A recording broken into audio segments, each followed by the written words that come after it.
What's up? What's up? What's up? What's up? What's up? What's up? What's up? What is up? How are y'all doing today? It is Friday, and y'all know what that means. That means we're gonna have us a good old time tonight. I am your host, Emmanuel Noisette. Want to thank each and every one of y'all for coming out and hanging out with your boy. We have got a lot of things to talk about today. I am going to cover some of the news from the week. I am going to give you my review for Final Destination. We're going to watch the Ironheart trailer, which I don't know. It's kind of gotten some people to feel a certain type of way. I don't know why. And then I'll give you guys my review for Mission Impossible: The Final Reckoning. And of course, we'll talk about a whole bunch of other stuff as well. Let's see. First and foremost, let me get to some quick shout outs. Who made it out? Of course, Paulette. Thank you so much for being here. Shar, how you doing? Jesus, good to see you. Kiki West, appreciate you always. Corey, how you doing? We got the homie Kristen Pratt holding it down for the Mod Squad. Appreciate you. Come on through. Wait. There we go. Miss Harper holding it down for the replay gang. All good. Thank you so much. Either way, shout out to the replay gang. 60 plus. How you doing? Good to see you. Quiet one. Appreciate you coming through. Excuse me, Jay. How you doing? My man Mike is back in the building. Good to see you. Steven, how you doing? Good to see you. DePaul, hello. My man Nelson V is back. Treese, appreciate you coming through. Let's see, Music Man, good to see you. Tracy Ann coming through. Thank you so much. I see Jam. Good to see you. How you doing? Tasha, hello. Deborah, always a pleasure to have you. Thank you so much for making it out. There we go. Mitch, appreciate you coming through. Soda, what is up? My man Lou is back in action. Appreciate you. Tyra, hello. Kristen, good to see you as well. Nisi, what is up? Good to see you. Callow, appreciate you coming through. My man Theo is here. Natalie, what is up? Good to see you. Cross the pond, my man. Stamina MC, appreciate you coming through. Diane, hello. My man Jason is back, bro. It's been a while since I've seen you. Good to see you. Thank you so much. Claus, hello. Samke, what's up? Ism, how you doing? My man Terrence is here. How you doing? Rachel, hello. Chill Spot, I see you. Who else did I see? Mrs. Nay Thomas, hello, and what's up to you? And shout out to everyone that is making it out a little bit later as well. All right, let's get started. I know it's a little late, and I actually, unfortunately, have one of the babies are a little sick, feeling a little under the weather, so I can't stay on too long. I do have to kind of keep an ear out just in case she cough a little too much, but I gave her a little tussin. She got some tussin, so she should technically be okay and have a fast recovery. You know, you put the little Vicks on, you give them the tussin, and that should be everything. That's what I heard. That's what I know. I don't know. We'll see what happens though. But hopefully she'll be all good soon. All right, let's do some quick updates. We're just gonna run through a couple news items and then we'll get to the stories and such. Mel Gibson finally has a name for the Passion of the Christ sequel, and it's shocker, the resurrection of the Christ. So, I mean, is anyone surprised? You know, like spoiler alert, Jesus comes back. You know, he doesn't stay dead. The original, right? So, we got the title for that. Yeah, I mean, I'm looking forward to it. You know, so far, Mel Gibson, whether you like him or not, and I'm not saying I would ever go have a beer with him or nothing, but the man as a director has done a good job. So I'm entitled to go watch this. I'm entitled to go see it. I'm a little curious to see where they go with it, but I'm here for it. Next up for my Hunger Games fans, they got I didn't even know that they like the last Hunger Games kind of left me a little unimpressed. So I kind of fell off the Hunger Games bandwagon. But it looks like there's gonna be another one coming, and the cast looks decent, but they just added another President Snow, and it's Ray Fiennes, who's now going to play President Snow in the Hunger Games Sunrise on the Reaping. For my Hunger Game fans, you guys let me know, is this a good thing? Are you excited for this story? Again, I think I fell off. I definitely didn't watch the last one, and I haven't heard very great things about it. What was the other one? The one before that? I don't know. I stopped with Jennifer Lawrence when she did the trilogy. Like that, I was like, I'm good. Like it didn't end on a great note. I loved part two, I want to say, if I'm not mistaken, and part one, but it just didn't end on a good note for me. But anyway, Ray Fiennes is a great actor, so it'll be very interesting to see what he brings to the role. My man is being like, this is his second run as being like the evil guy in a big franchise too. Remember, he was Voldemort too. Might not remember him under all that makeup, but he was Voldemort too in the Harry Potter franchise. So he's making some moves. Now this I am excited for. I am definitely looking forward to this. Y'all know I like the Alien franchise, and I am looking forward to Alien Earth. It is coming August 12th on Hulu. We might cover it. I don't know, but it all depends if they can hook me up with some access or not. This says here that it follows a group who makes a fateful discovery when exploring a crash space vessel. My guess is that there's an alien on board. Yeah, and there's an alien. I don't know. On Earth. Okay. But this is set, it's supposedly 2 years before the first Alien film, which I'm a little curious about because I'm like, so this is after Prometheus. It's after, but it's before Romulus. Okay, all right. Let's see what it does. Let's see how it goes. I mean, I'm here. I'm willing to give it a shot. I'm here to give it a shot. I have no problem with that. Now, oftentimes I do tell you guys about how I have this critic radar.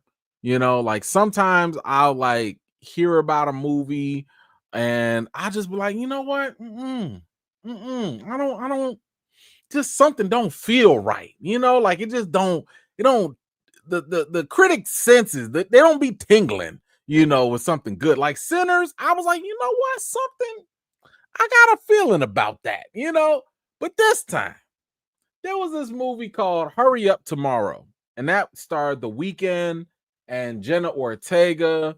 And I saw the trailer for it, and this thing was all over the place. Like I was like, is this the real thing? Is it fake? Like what? Is it a horror movie? Is it a drama? Like, are they tripping on acid? Like, what's going on? Listen, all my gut told me was, nah, not for you. And I'm not saying that y'all need to go off of Rotten Tomatoes all the time. You should always make up your own decision. However, when I see a movie like this get 17%, I am way more confident in my gut at that point that this was definitely a good call not to go see this movie. No thanks. No thanks. And that's only out of 30 reviews. It's not like, this is all the critics out there. But something tells me that if all you have is 30 reviews right now, that means that you did not screen this for a lot of critics. And the studio might not have been all that confident. And for them early critics to not like a movie with early access, that's also not a good sign. So, oh well, moving on. Were y'all excited for that movie? Is anybody thinking about watching it? I don't know. Not for me. Not for me. What else do we have? Oh, for my Buffy the Vampire Slayer fans out there, it looks like they have finally found the new. Well, she's not the new Buffy, but she's the new Slayer. She's the new champion, and it is Ryan Kira Armstrong. She has been cast as the lead in there. Of course, Sarah Michelle Gellar, aka Buffy, is still going to be there. From what I saw in a video by Sarah Michelle Gellar, she was calling up Ryan and basically saying like, hey, do you want to partner with me and go kill some vampires and stuff? So it seems like this is going to be more so a duo type of deal. It looks like we're going to have two Slayers. I didn't know you could have two Slayers at the same time. I thought one had to die, but then again, I had stopped watching Buffy. I watched the movies, but I didn't finish the second season. Not saying it was bad. I just got distracted back in the day. But that's your new Slayer. That's your new Slayer. So get ready for the tag team Slayers. They about to kick some butt. Next up, we have a sequel. We got a couple cancellations coming up. Now, I didn't see this, and I thought that it just wasn't for me. And I know some people have said that it was actually pretty good, but Teenage Mutant Ninja Turtles, Mutant Mayhem, a lot of people swear by it. A lot of people say that it was actually really good. I'll probably watch it eventually, but it did get a sequel, but that sequel has been delayed almost a year now, all the way until September 17th, 2027. So, if you were looking forward to that, you're just gonna have to wait a little bit longer. Again, I've heard positive things about it. I'll maybe give it a shot someday in the future, but no time soon. Now this was something I was looking forward to, and that is The Legend of Aang, The Last Airbender. That movie has been delayed by 9 months, so you won't see that until October 9th, 2026. So it seems like, especially with animation, y'all know sometimes those things take a while. It is something that will take a while to get developed. So not too surprised there, but a little disappointed. I did want to see that with my kids, because we finally binged, like, not only we binged The Last Airbender, but then we binged The Legend of Korra as well. And I mean, it took us a couple months, but I'm glad that we got through it, and I was looking forward to watching it with them. What else do we have? Excuse me. We also have another delay. Stop me if you've heard this before, but it's Game of Thrones. Game of Thrones, A Knight of the Seven Kingdoms. That is now going to be pushed to 2026. It was supposed to come out at the end of 2025. And this is again set 100 years before Game of Thrones and 100 years after House of the Dragon. And it does say here that we are going to encounter a lot of the members of the Targaryen dynasty. So I'm looking forward to this.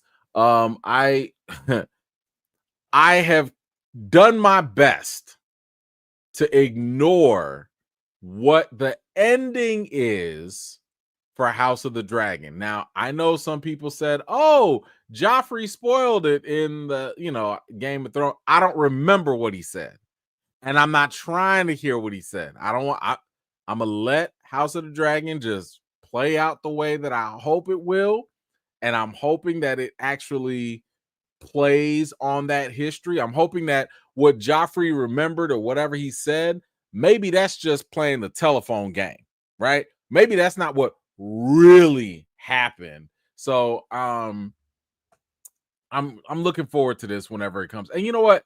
HBO has been pretty solid in terms of making sure that they green light the right properties. I respect them for that, because a lot of times, different studios will just be like, man, let's just chase the money. Nah, they've been very careful with this, especially after they fumbled the season finale of Game of Thrones. So I'm willing to give it a little bit more time. I'm willing. Um, do we have any others? Yeah, we got a couple more here. Man, legend, legend. Jackie Chan just had an interview, and he said that he plans to always do his own stunts. He says that's not changing until the day I retire, which is never, never. Okay. Now, sir, first and foremost, thank you, Mr. Chan, for the very many years of amazing stunt work, great films, great entertainment. But I'm gonna need you to chill out. Okay, I'm gonna need you, sir. You don't have to do everything. We got CGI, we got stunt doubles. Listen, you don't have to risk your life no more. Okay, just saying. You don't enjoy your time. Enjoy it, please. But I respect him. I respect the fact that, my man is like been committed since day one. Since day one, he has been committed to doing his stunts. And I mean, broken bones, bruises, all of that. I just hope, just like Tom Cruise, Jackie Chan gets some sort of honorary award at the Oscars. I need y'all to do this before this man passes away. Like, do this while he's alive. I don't care if it's a retro award. I don't care if it's, a special little loophole award, whatever. Y'all need to honor this man because he's been putting his life on the line for our entertainment for decades. Okay. So shout out to Mr. Chan. Definitely a legend in the game, and really appreciate his work. But y'all let me know, what do y'all think about those updates? Anything stand out to you? Whatever you think, let me know your thoughts in the comments down below. First and foremost, let me give a quick shout out. Where's he at? I saw my man Terrence. Oh man, coming through. Thank you so much. Send some love right back, sir. Thank you for the $20 Cash App. It says here you're gonna be on Replay Gang. Shout out to you for that. Thank you so much. Let's see. Quiet one. What you got? E-Man, I want to give thanks for making my Fridays nerd-tastic every week. I want to eventually make it to Chi-Town for one of your upcoming watch parties. Yeah, no, that'd be great, man. Listen, I try my best to make sure that those watch parties are a fun experience for everybody. I think we've only had one not so great watch party.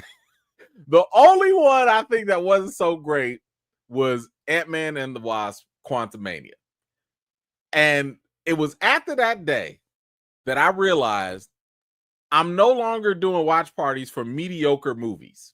If the movie is not like, I don't know, an 8 and above, we're not doing a watch party for that, or at least it needs to have a whole lot of hype behind it.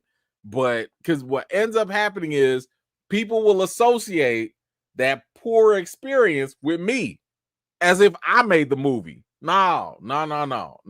Can't do it. So yes, it'll be great to have you. That'll be awesome. We could definitely have a great time. What is this? JM, what you talking about? Happy Friday. The Weeknd might be a worse singer turned actor than Beyonce. Side note, Bang Bang shrimp tacos are amazing. Just a recommendation. Where can I get that? First of all, I'm hungry. First of all, like, you're not helping. I am starving. Where can I get Bang Bang shrimp tacos in Chicago? I've never heard of this. So if you know where somebody in Chicago got to help me out. Because that's, first of all, I love seafood and I love shrimp, and shrimp and tacos are a perfect marriage. If somebody can tell me where these are, please let me know, because I want that. Man, just got me hungry all over again. Thanks a lot. Goat meat. Goat meat. What happened to the Childish Gambino's album movie? I don't know. I haven't heard a thing about it. Nada. Nothing. So I don't know I don't know what to tell you. I don't know. Thank you so much for that. Jarrell, what you got? Late to the live, so I don't know if it was mentioned. I know you don't mess with Andor, but for the EFAM, it set historical records for highest rated IMDb TV episodes. Show is a masterpiece. Watch it. I'll take y'all word for it. Listen, it's not like I don't believe y'all. It's just that I keep falling asleep every time I watch it, and I'm stuck on episode 3 of season 1. This is not like I've tried watching Andor 4 different times. 4 times. With the screeners, all of that. And I sat there,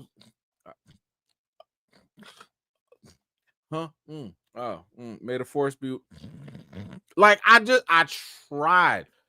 I will try eventually, maybe during the daytime after a fresh cup of coffee. So this is why I don't trash the show. I don't trash it because I don't know, right? I don't know. Maybe it started slow and it gets better later. I don't know. It just hasn't been for me. That's all. But thank you so much. I will get to that. Tracy, we will get to that shortly. So I'll get to you very soon. JN, B, I don't know what that is, Chicago or Bonefish Grill. I do know Bonefish Grill. I do know that. I don't know that other place. I got to look that up. Thank you. I will look that up. I hope they open late because I get those right now.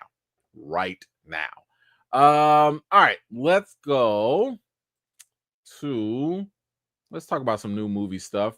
Michelle Yeoh, another legend in the game. One of the legendary action hero, action actresses. Great resume. I haven't really seen her miss, right? Like in her long career, I haven't seen her really miss. And recently, after she did Everything Everywhere, always, like, I definitely started to trust more of whatever she's in. I forget the Netflix show that she was just in, where she was playing like the mother of like these two sons or something in some crime mob family or whatever. But even that show was pretty good. So that to me has gotten my interest in The Brother's Son. Thank you so much. Solid show. I'm not saying it's the best. But I enjoyed it. I thought it was a nice little in between type of show. Like if you are waiting for this big show and your other show hasn't come yet, it was solid. And she was really good in it too. I hope they actually do a season 2. I thought that was really it had good potential.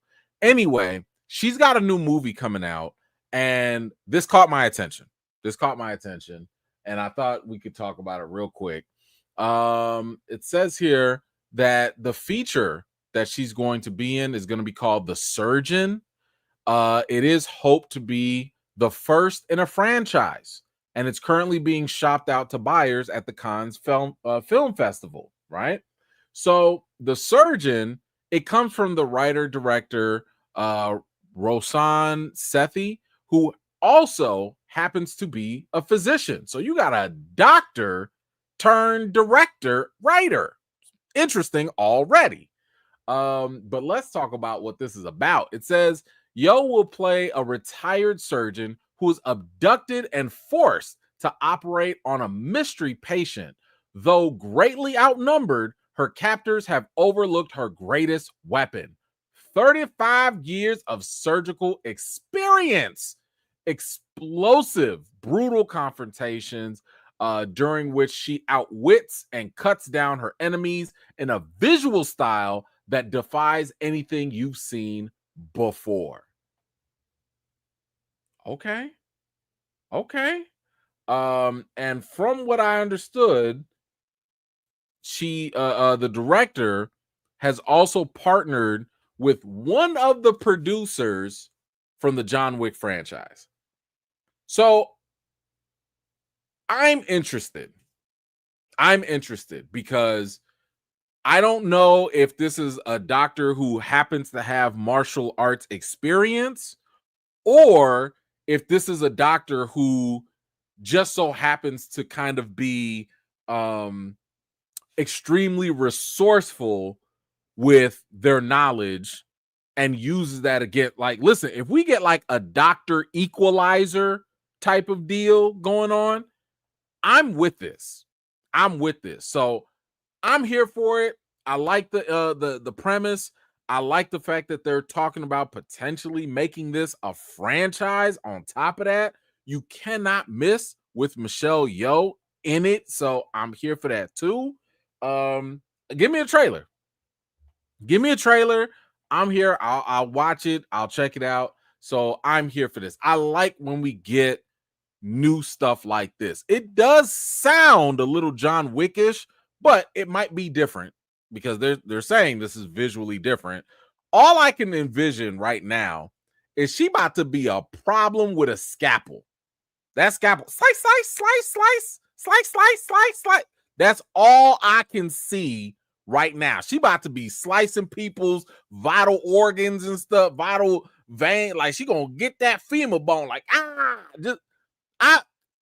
I'm here for this. I'm here for this. I want to see where this goes, and we'll see. And hopefully it's successful. Hopefully it's successful. Y'all let me know, how do you feel about this new Michelle Yeoh movie? Is this something that's interesting to you? Are you looking forward to it? Do you need to see more? Whatever you think, let me know in the comments down below.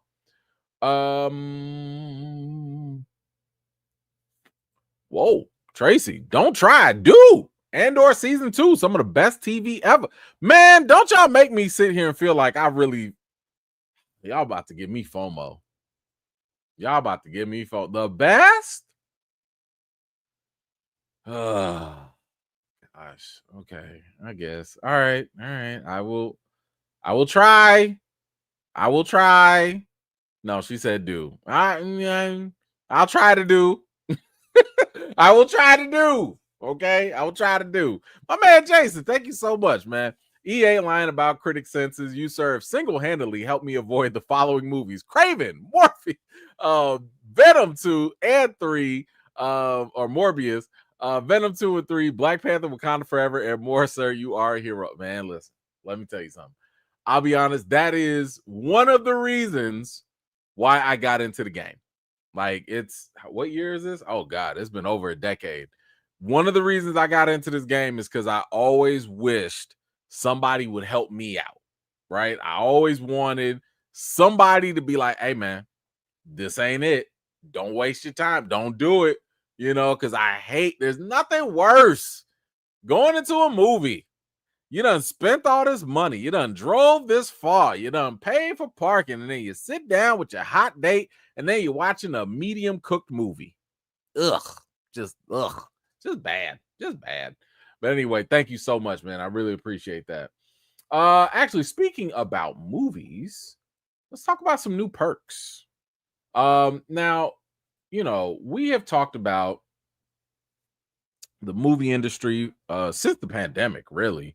So it's been almost like 4-5 years, and we talked about like how, oh my gosh, they might, the industry is dying. I have told y'all the industry is not gonna die because people still value that experience, and it is nonsensical to believe that people are going to be okay with staying home forever and watching streaming. Some of y'all might be homebodies. I'm a fellow homebody too, but I do like to get out and go out and see the sun. I do like to go out on a date once in a while. So, the theaters were never going anywhere.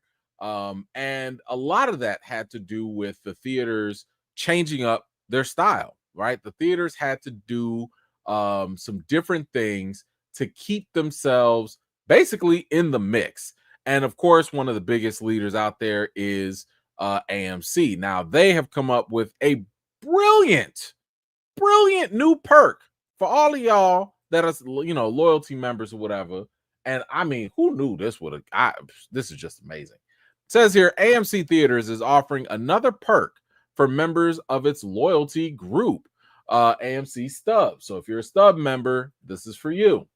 It says starting on July 9th, Stub members can buy tickets for 50% off the normal adult evening ticket price on Wednesdays, adding to the discount already available on Tuesdays.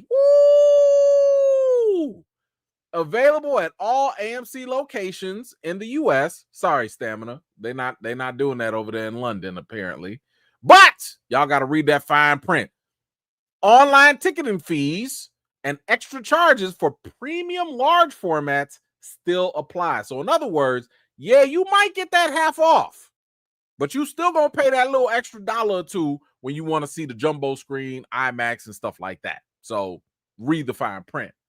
Okay, what else they got? Says here, according to AMC, certain movies and holiday time periods may be excluded. Boy, I tell you about that fine print. Don't go watch it on Memorial Day. Don't go watch on Christmas. They're going to get you. They're going to get you. Don't let them get slick on you like that.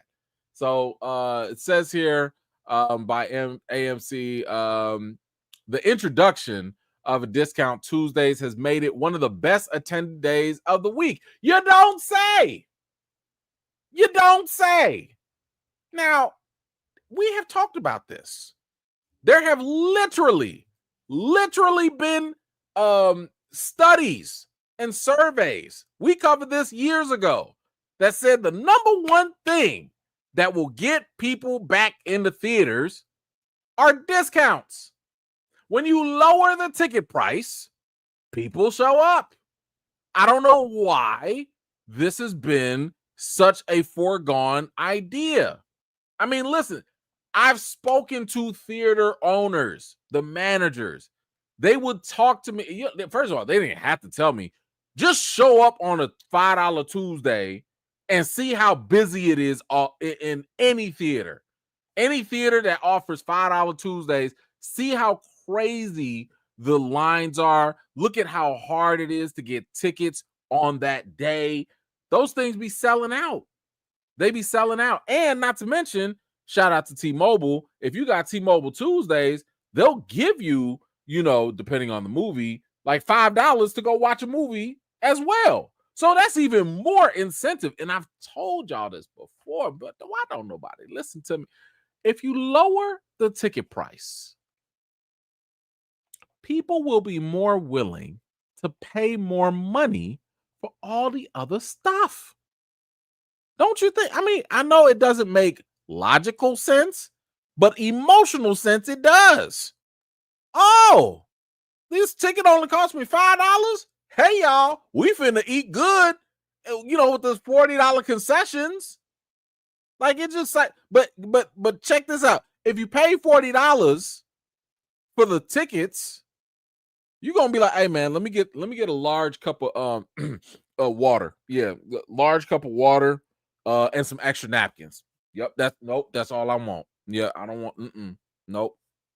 Water and napkins. Yeah, that's all I need. Thank you. And some ice. Can I get some ice? I'll just chew the ice. Like, you know what I'm saying? So shout out to them for having this brilliant idea that if you lower the prices, they will come. And yes, people will show up. I mean, it'll make you think about it now. It'll make you think about it. Now, the real question is, what are y'all going to call these on this? What are you going to call this day? Half off Wednesdays? Half hump days? I don't know. Because it ain't going to be $5. I still think $5 Tuesday is going to be the real deal. But I don't know. If y'all can think of some names, I don't know. They need some help. But y'all let me know. Is this a good idea? Do you think that having half off Wednesdays will get you in the theaters more? Or are you just kind of like, whatever? Whatever you think, let me know your thoughts in the comments down below. Quiet one. Man, don't give Nelson ammunition with you slacking on the show. Well, first of all, the difference is I have never committed and promised, and maybe somebody can roll the tape, that I was going to do this. Nelson, on the other hand, has promised all of us, to the whole E-fam, that he was going to watch Blade 1, Blade 2, Raid 1, Raid 2, and probably a whole bunch of other, and Daredevil. I don't think he's seen any Daredevil, like, at all. So he put himself on that spot. I told y'all how I felt about Andor from the jump. I don't think I made any guarantees or promises. So I'm just saying, it's a big difference right there. We are not the same. We are not the same. Tracy, AMC bought the theater in South Loop, just joined A-List. Yes. They just bought the Roosevelt Icon Theater in Chicago downtown. I am loving it because they are also redoing it and adding I think they're adding Dolby and IMAX. So yes, I will be up there and I will definitely be having a good old time there. So I cannot wait. Natalie, what you got? My birthday is the start of the new AMC reward program. It's a milestone year. So I called Mr. Stubbs personally, tell him to drop another one. Can I give y'all a little bonus tip? I just figured this out too. I don't know. Maybe y'all heard of this.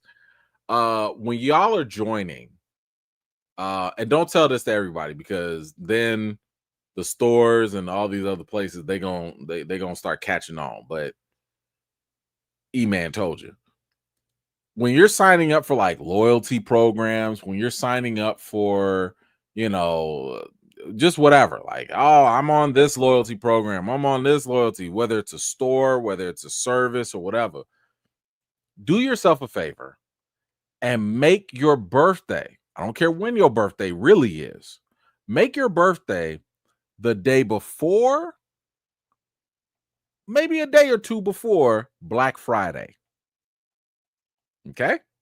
Because if y'all understand, when Black Friday hit, all of a sudden, ooh, super sales, crazy sales. Well, what about when they give you your little birthday surprise on top of that, right? Sometimes they give you a little free something.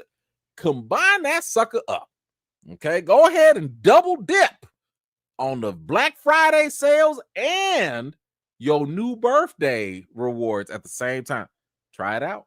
Try it out, okay? Just try it out. All right, let's move on. Yes, Natalie, they did buy Icon. Chicago owned native, but I live in Georgia. Okay, all right. Well, you come back to visit, right? You come back, right? Okay. But yeah, Icon is gone. Like they were falling apart. Like the seats was nasty.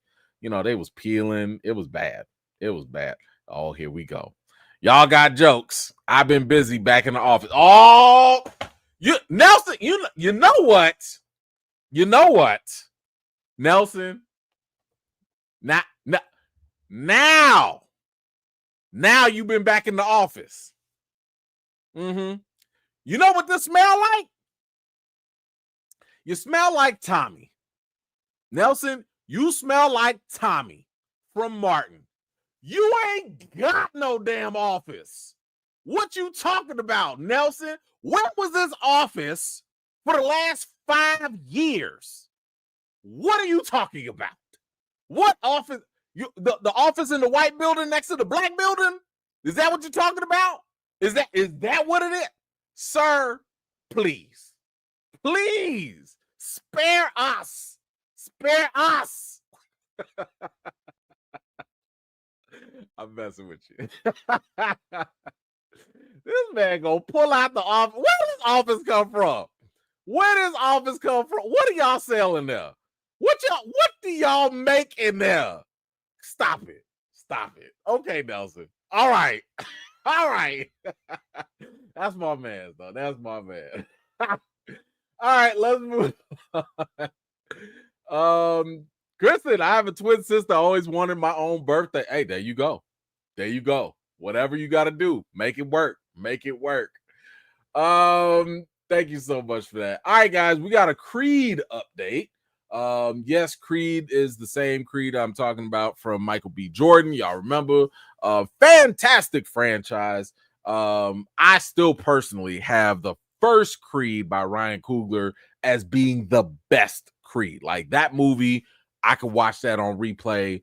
Fantastic. Probably one of I put that like probably at one of the better movies for Ryan Coogler. Creed 2 was okay. It was cool. Creed 3 was like, I don't know if it was as good, but like it had potential, right? It had potential to be better. But there have always been talks of a franchise happening, right? There's always been talks of especially if you watch the third Creed, you can kind of see that maybe some franchises and stuff could happen from that. So we have an update here of where we could be going in the Creed franchise. It says here that Prime Video has already ordered Delphi, which is a TV series from the Creed universe, and it will be executive produced by Michael B. Jordan. Delphi is focused on young boxers at the Delphi gym from the Rocky and Creed movies. What? Okay, it says here the series that takes us back to where it all began. This is Michael B. Jordan talking. What I love about this story is that it stays true to the Rocky and Creed franchise, to what it's all about. Hard work, determination, fighting, and something bigger than yourself. We're building something special here, and I'm excited to introduce you to new fighters that will walk into the Delphi. What?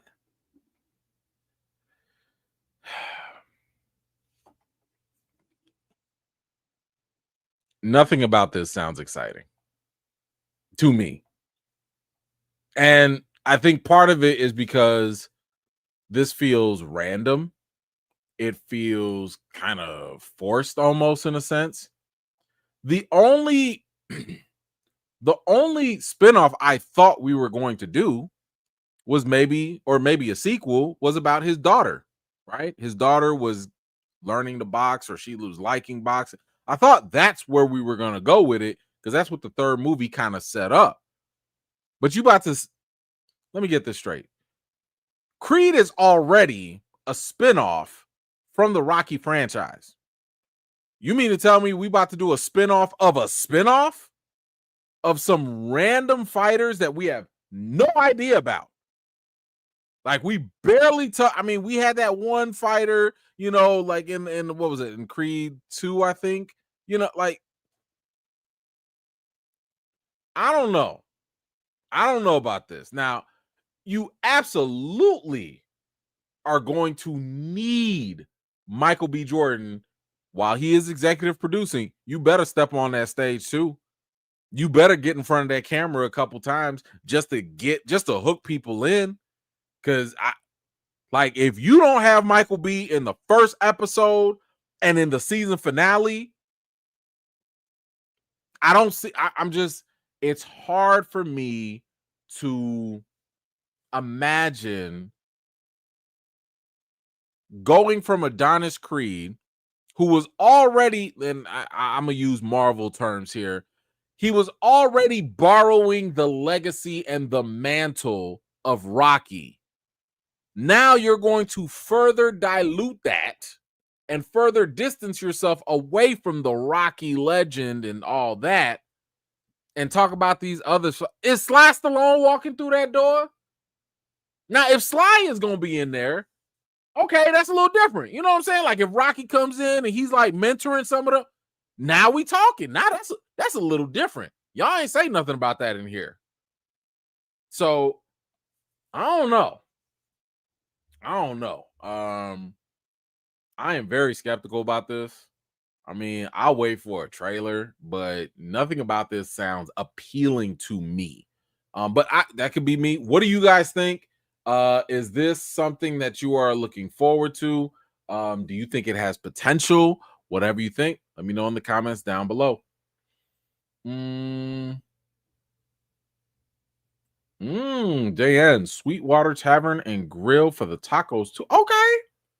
Shoot, I'm about to see if they got if they on Uber Eats or DoorDash. Somebody gonna have to bring me these. Thank you, man. Appreciate that. You got to make a back in the office shirt. That'd be funny. That'd be funny. Thank you for that. Thank you. Oh man, I just like that we got inside jokes. That's all. I like that. I like that. Actually, let's keep this on Sly since we talking about Sly, right? Listen, Rambo, I would say, is probably an iconic action figure in the entertainment world, right up there with Terminator, right up there, you know, with the Die Hard franchise, Matrix, all of that. I mean, I remember watching Rambo when I was a kid. Probably had no business watching him shoot people in the face and destroy them like that. But definitely loved Rambo. Watched every single movie, including I think it was the 5th one where he was on some ranch trying to live his life. And of course, they wouldn't leave him alone. That movie was terrible. That movie was absolutely trash. Like Sly had no business. It was just should have left it alone. But a lot of the previous Rambos, the early 80s, 90s classics, love them, love them, love them. Anyway, we do have some news here about the Rambo franchise, and apparently John Rambo, which is going to be its own film, I believe, is going to be marketed at the Cannes market too. It's a prequel movie to the 1982 action classic First Blood. Interesting. It says here the film's plot is under wraps, but it will be the origin story of a young John Rambo during the Vietnam War, with casting in early stages. We understand Sly Stallone is aware of the project, but is not currently involved. We hear the door is open from producers should a fitting role arise. So, interesting. Now, I don't remember if, because it's been a while since I watched the old movies.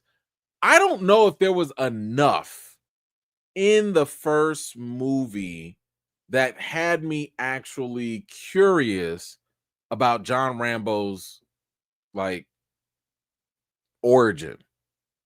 Like, I just thought, man, he was just a vet with some major PTSD issues, and I mean, he was the Punisher before the Punisher. That, you know what I'm saying? Like, that's what I thought. But I didn't know if this was something needed. I didn't know if this was something we really were supposed to wonder about. Were we? I don't know. But y'all let me know. Is this something that you're interested in? I mean, Sly knows about it, not officially on it. I'm wondering who he could play in it. I mean, Sly likes to, do his little cameos and stuff. Does he play Rambo's commanding officer? I forget the dude's name. The dude that was like always like his handler or whatever. I don't know. You guys let me know. Is this something you're interested in? Does it help if Sly Stallone is involved?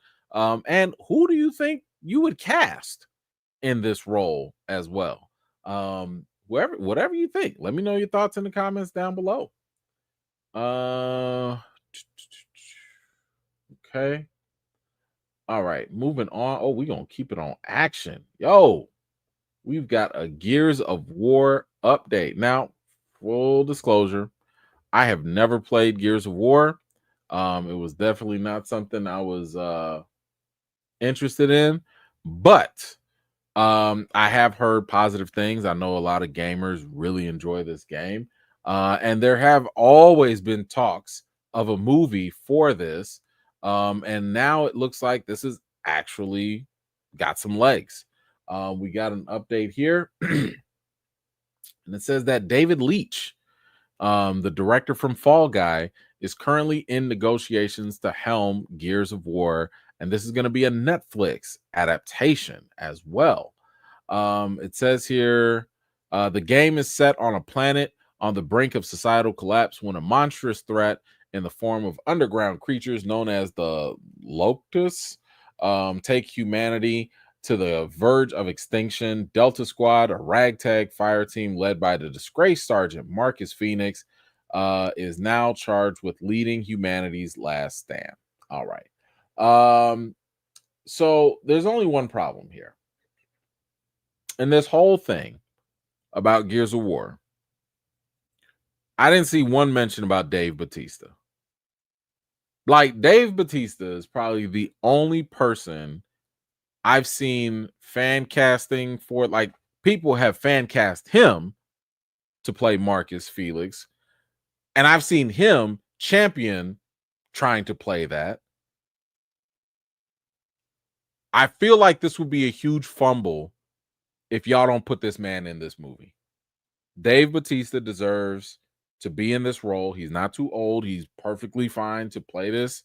I think he would do great in it. He has only gotten so much better as an actor. Oh, is he in the game too? He's in the game? Wow. Like, what are we doing? What are we doing? That should be your first actor cast. That should be the very first, no questions asked. So anyway, y'all let me know, especially my gamers. Like, are y'all excited for Gears of War? Is this something that has good movie potential? I don't know. But I'll take your word for it. But you guys let me know in the comments down below. What else do we have? Oh, ho, ho, ho, ho, ho, ho, ho, ho. Well. You know, I don't always like to brag when it comes to, being right about stuff. But sometimes I gotta let the universe know. And HBO is no different in this case. In case you did not know, or maybe you forgot, HBO and Warner Brothers overall has gone through a long litany of names and brands. They went from, I don't know them all, that first of all, it was a classic HBO. It was classic. They went from HBO to HBO Go to HBO Now to HBO TV to HBO Max to saying, forget all of that. Let's just call it Max. And I remember, y'all, I got a whole 30-minute video about how stupid it always was. And I went line by line through every single reason that HBO gave to give up that one brand name that has taken them 50-something years to build up. But they said, no, we just call it Max in the office, so that's cool in the streets, right? No, Susan, it's not cool in the streets. So, recently at a developer advertiser conference thing, it says here the summer streamer Max, who called it Max? I never called it Max, will bend the knee and rebrand back to its original name, HBO Max. The change comes just over 2 years after Warner Brothers Discovery decided to drop HBO from the streamer's name to just become just Max.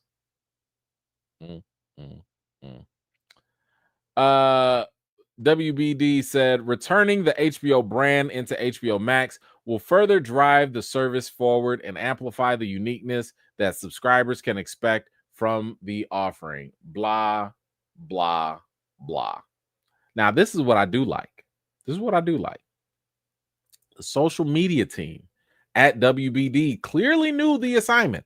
They knew the internet would have had a field day. They knew I was coming. Okay. They knew I was going to say something to them. Okay. So they knew the internet would have a field day with the reversion of the streamer's name to HBO Max and tried to get in front of the memes. They tried. Look at this on HBO on the old Max. It says these rebrands are trying to murder me. I like it. What else? The HBO Max. Whatever is dead may never die. HBO Max coming this summer. Same app, newish name. Very smart. I saw on the HBO Twitter account, they also said they posted a Stringer Bell from The Wire. Tell the streets we back. We back up. You know what I'm saying? Like, I like it. I'm here for this. I'm here for it. Look at this. V2 approved by legal. Look at this. It's all the same. It's not the same. But I appreciate when an entity, whether it's a studio, whether it's an executive, I will appreciate when they can acknowledge that they messed up. And they didn't really acknowledge it here. They didn't really do that. But at least they can poke fun of themselves in the process. And I'll take that. I will take that. As I've said before, first of all, I told you so. I told you 2 years ago, this was stupid. You don't, I mean, I've taken business courses, marketing courses, And one of the most difficult things that they teach you is trying to come up with any brand or, imagery or whatever. Making that stick with the public is one of the most difficult things. But if you can do it, if you can make people recognize this name with your company and, dominate an industry, you've done it. You've done something amazing. It took so much time for HBO to put out great programming, great TV, great films over the years, build up its quality and a brand name where people started saying, oh, you know what? HBO, guess what we don't do? We don't associate the same feelings that we do with HBO that we do with Tubi. We don't sit here and be like, oh man, let's go watch that Peacock movie. No, you're gonna question and be like, man, what all movies gonna be over there? Right? You're not doing that over there. But HBO, you don't really have to question it. If it's a new show, a new movie, you be like, oh, it's on HBO. I might consider this. I might actually look at this now, So this was stupid. This was dumb, but at least you're back. And all I just hope that while HBO, a big company like Warner Brothers, if they could have the humility and coming to their senses of not, letting go of a brand name that took so long, I just hope other certain social media owners, I don't know, Twitter, would go back to that too. Because ain't nobody calling this thing X. It was stupid from the jump. You don't sit here and throw away the brand name of a social media platform because you think the letter X is cool, and you are also socially awkward where you don't really know what cool means. It doesn't make sense. Go back to Twitter. Anyway, shout out to HBO for doing that. Honestly, you could also drop the max too. Just saying, you really don't need the max. You don't, but at least you're making baby steps in the right direction. Anyway, you guys let me know, how do you feel about HBO doing this backtrack? Is this a big deal? Do you think it's a smart move? Do you think, I don't know, were you actually calling it max? Whatever y'all think, let me know in the comments down below. Tracy, what you got? So HBO Go, HBO Max, so ghetto, HBO Max. It was kind of ghetto, wasn't it? Thank you so much for that. I appreciate you. Quiet one. I'm gonna come back to that. I'm gonna come back to yours in just a sec. Let's get to. We got a Batman update. So, the Batman 2 has been delayed. There have been rumors that maybe something's going on with Matt Reeves. 1 minute Matt Reeves is like, oh, I got a script. And then the next minute, James Gunn's like, what script? Where's the script? What are you talking about? So it's been kind of like back and forth, about this. And we just don't know what's going on. We don't know. But we did get a slight update from James Gunn. And we do have a bit of a rumor here as well of what's going on with this. And what's taking so long. Listen, Robert Pattinson is not getting any younger. Okay. Like keep in mind, he's supposed to play a 27-year-old Batman. 24, 27-year-old. Hold on. Let's do this.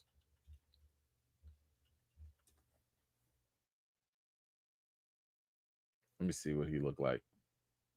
Let's go to the Instagram. Does he still look 27-ish? I mean, like he did here, but it's like, he's getting older. He doesn't look bad, but he is getting older. He can't look like this no more. Are we going to be de-aging or something? Like, hurry up. Anyway, we got an update from James Gunn. And this was also at that advertiser conference, I believe. And this was from Peter Safran. I'm sorry. He said, James and I, we love Matt Reeves' vision for the Batman Part 2, and we're looking forward to this film as much as you are. He hasn't yet turned in a script, but what we've read so far is very encouraging. Okay. So, according to this, the wrap, an insider with knowledge of the project says that Reeves has been sending pages for more than half a year, and the first full draft of the script is expected to be delivered by Memorial Day. So, baby steps. This is happening little by little. Now, keep in mind, once that script comes in, you still have maybe potential revisions. You still have the fact that then they have to schedule stuff. Robert Pattinson's been doing other things. He's been doing other movies. He's not just, this is not a Blade situation where he's just sitting around, right? You're going to have scheduling stuff to happen. Then you're going to actually have to shoot. This movie might not cut. Like, if everything is perfect, you might get this movie in 2027. Might. Otherwise, you're not going to get it for like another 3 years. By that time, this man will be 40 years old. So unless we do a time jump in Batman, I don't know how this 40-year-old is going to be playing, or let's say 39-year-old, whatever, is going to be playing this 26, 27-year-old guy for that long. I don't know. Anyway, what do y'all think about the whole Batman situation? Are you worried about this project? Do you think that this is just standard? It is what it is. Whatever you think, let me know your thoughts in the comments down below. All right. I told y'all this before. I don't want to get political. I don't really like getting political. I don't mind. It's just that that's not what I built this channel on. However, when the roads collide, when the paths collide, I got to talk about it. In case you have kept up with the news or not, we have a immigration situation going on. Now, again, I don't really care what side of the aisle you vote for or where you fall. And I'm not I don't give any blind allegiance to any political party. I vote according to policies, right?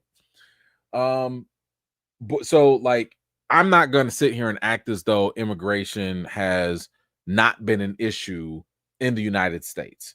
I'm also not going to be delusional and misinform people by making it seem as though immigration issues only started in the last administration. If you really pay attention, immigration has been an issue for decades, going all the way back to the first Bush era. Like it's constantly been an issue, right? So it doesn't matter if you're on the right or if you're on the left. Immigration has always been a problem one way or another. So with that said, in more recent news, you do see the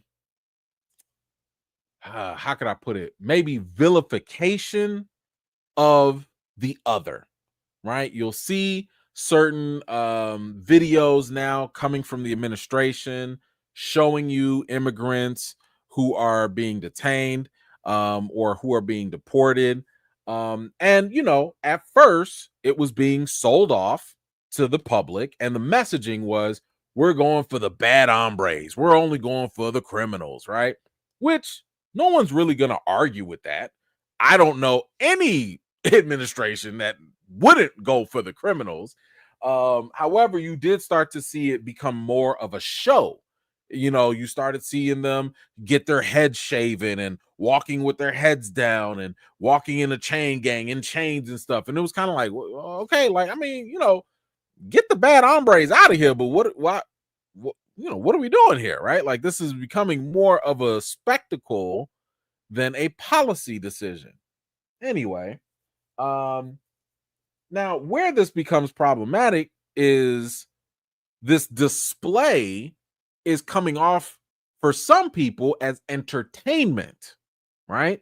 It's no longer just, I believe in this policy, I vote for this. No, no. Now some people are taking joy and pleasure in watching other human beings. Again, I'm not talking about whether they're good or bad, but you're watching other human beings be dehumanized in front of you for your entertainment.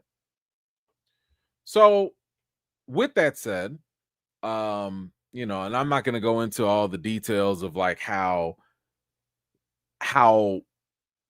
broadly the current policies are, that some things are even unconstitutional, or a lot of mistakes are being made where people that are not even criminals are now being, captured or deported or whatever. That's a whole nother can of worms. Y'all can go watch our local political channels for more details on that. But you got here Christy Nome. She is the she is the Secretary of Homeland Security, and she is been the face of all the immigration stuff, right? But she is part of this story, but not exactly. So it says here, the Department of Homeland Security is considering a reality TV show pitched by Duck Dynasty producer that would focus on U.S. citizenship. The show would be called The American, and it would put immigrants through a series of challenges as they compete for U.S. citizenship. The producer said it's not mean-spirited. Instead, The American is a celebration of what it means to be, well, American, and at a time when our morale is at an all-time low. All right. I need to comment on a lot of this. First of all, my parents are immigrants, right? I was born here, so leave me alone. I got my passport, right? Got my social security number. But my parents they're legal immigrants here. So I do have a certain level of sympathy for the immigration situation, right? I've already talked about how people have already taken this, and maybe it's not even people, but from the very top, the administration is already trying to make this a point of entertainment to maybe show strength. I don't know, whatever the political agenda that they have. But now you have someone who wants to make a reality show and put immigrants through a process to gain American citizenship. Now, just in case you don't know, we already have processes to go through becoming a citizen, right? You can get your green card, you can get your visa, you can get, you can come here for education, you can come here for work. Like you could do you can get the test or whatever. Like there are all these different pathways for legal citizenship. And then you also have situations like people coming here for asylum. And I feel like a show like this, at least from what how it's described so far, is minimizing what that immigrant experience really is like. A lot of times, if not most of the time, most immigrants from any country want to come to America for a better opportunity, because whatever's going on over there is probably not ideal, if not worse. So it's hard for me to take a show like this seriously when you have someone who, let's say, might be trying to escape hardship, might be trying to escape, I don't know, a totalitarian regime, an authoritarian, like genocide, something like that. And you want to put them on TV. And yes, you could sit here and dangle the carrot of American citizenship, but let's be honest about what this is. You're trying to profit off of their situation. Last time I checked, people don't make reality TV's shows for free. So you're taking the plight of immigrants who are trying to seek a better future for, themselves, their family, whatever, maybe even just to contribute to America, and you want to profit off of that for our entertainment. And here's something else to think about. When have you ever, in the history of movies, in the history of TV, ever since we have talked about any new show, any new movie, any new project at all, seriously, serious question, I have never, ever heard this before. Who the hell has to go out their way to say, let me make sure I highlight this. Who has to go out their way and say, it's not mean-spirited? What TV show, what movie has to have that kind of disclaimer? Clearly, you have some sort of idea that what you're doing does have a sprinkle of mean-spiritedness in there somewhere. Because why would you even feel compelled to say that?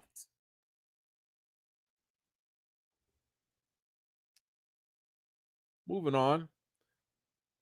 The Department of Homeland Security Assistant Secretary for Public Affairs confirmed that the show is currently being reviewed. According to the Daily Mail, who reported on this first, the Secretary of Homeland Security, Kristi Noem, was pushing the project. So according to them, she was the one pushing this. But the assistant secretary said that, nah, that's not the case. Now, it's not really the first time that there have been two different messages from this administration. We are doing this. Nah, we not, so it's really hard to be consistent and believe whatever you want to believe. Now the producer show is doing a whole lot of talking here. He suggested that he had pitched this show during former President Obama's and Biden's administrations. He said it was never a flat out no from any administration. It was always just about timing. So the previous administrations basically left you on scene, from what it sounds like. They left you on scene. Okay. The program, this TV show, would actually be a competition show where citizens compete in stereotypically American activities like collecting gold from a mine in San Francisco or assembling a Model T in Detroit.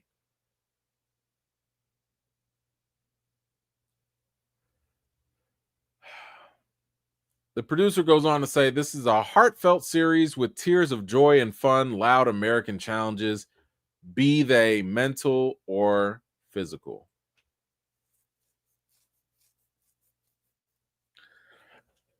Y'all know I'm not going to always hold back my feelings about certain things, and I'm gonna do my best to call things as they are. And hold on, let me actually, because I don't want to assume.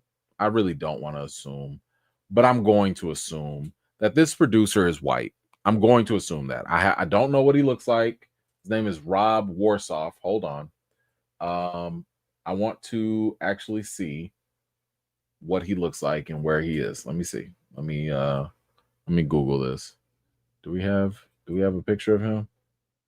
Oh, oh, oh, oh. Would you look at that? Everything about this sounds racist. And if you don't know why I'm pulling out the race card, it's because a lot of times you will see instances of the immigration conversation be directed towards Black and brown people. We recently just got a brand new set of white Afrikaners get the special pass and leapfrog the line of immigration to come into the United States. And the conversation was, well, they were facing genocide and that was a problem. Well, what about the Congo? The Congo, we got black and brown people over there that are facing genocide right now. Why didn't they get a pass? And they've been waiting way longer in line. Why didn't they get an expedited pass? You done shut off the border to all these black and brown places, but then whenever you want to talk about, oh, but you know what, the people in Denmark, the people in Holland, oh, the people, the white Afrikaners, they should come through. That's okay.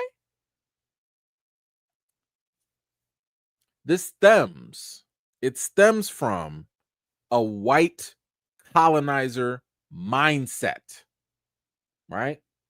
I'm not saying this is all white people. I'm saying that when the white colonizer ideology is baked into your mind, where you look at other people as being, I don't know, needing you to come and save them. Hey, I'm a producer. I'm going to make a show to give them a golden ticket so that they can become an American citizen. I'm just going to put them through the Hunger Games. I'm just going to put them through Squid Games for my entertainment and my profit as I get rich off of these minority or these migrant people in spite of their plight. That's a white ideology colonizer mindset. Let me save you primitive people. Let me save y'all. Oh, no. This isn't mean. Are you sharing the profits with them? Or you just going to give them citizens? That's it? Like, what are you doing? How are you helping? Why don't you do something, I don't know, like help pass legislation so we can fix the immigration problem in the first place? That'd be great for everybody. Let's make sure immigration is a smooth process so everyone can come here legally. No one is supporting illegalness.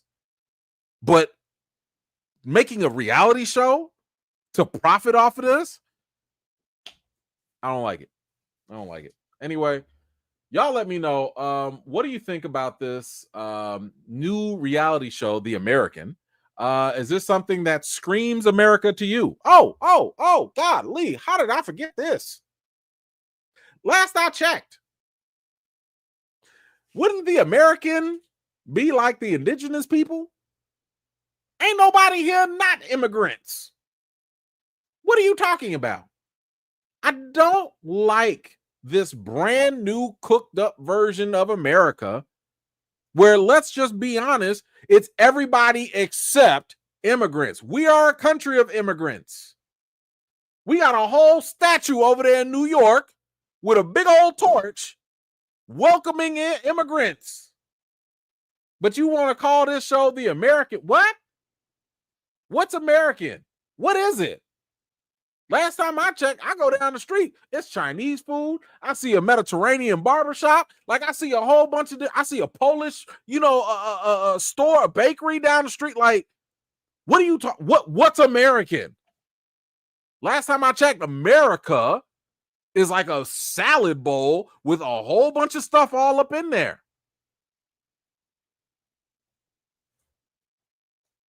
I hope if this show does get greenlit, that it immediately gets canceled.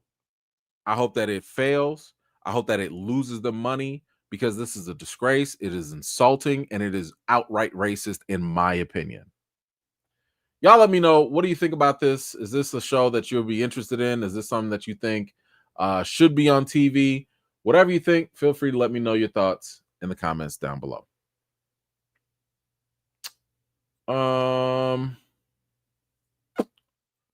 Let's move on to something a little lighter. Let's go to some MCU rumors and updates. We do have a new update for an upcoming show. I don't know how to, listen, I didn't ask for this, but it's coming either way. Wonder Man is done. It will be coming with 8 episodes, 30 minutes each, and it is releasing this December on Disney Plus.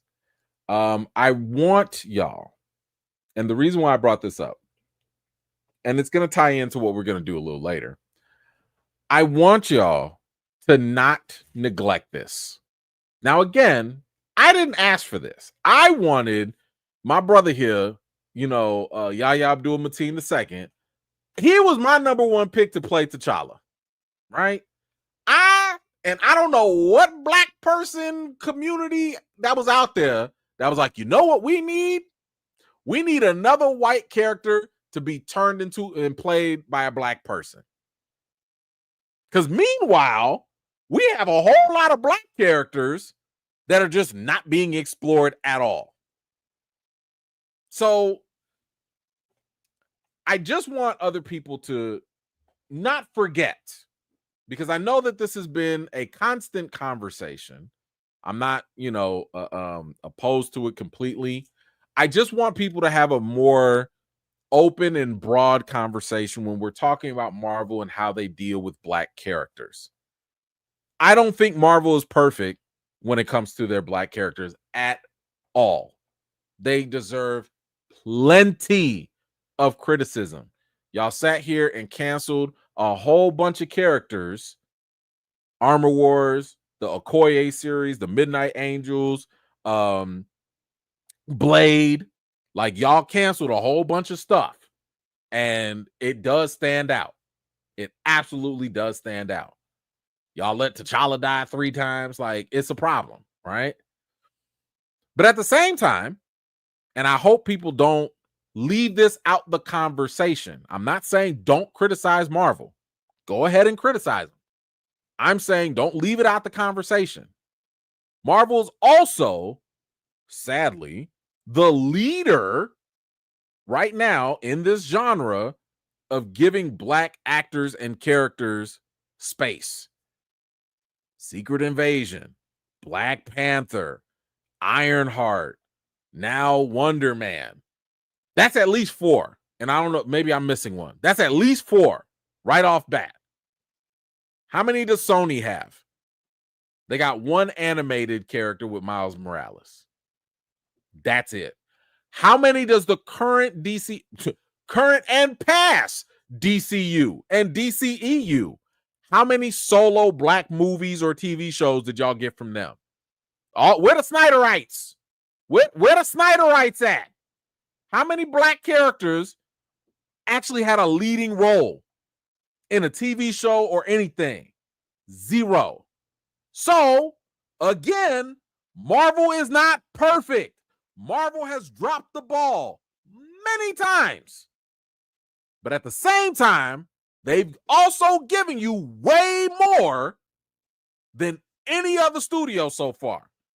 DC don't even look at black characters unless they in the background and they be in a supporting character.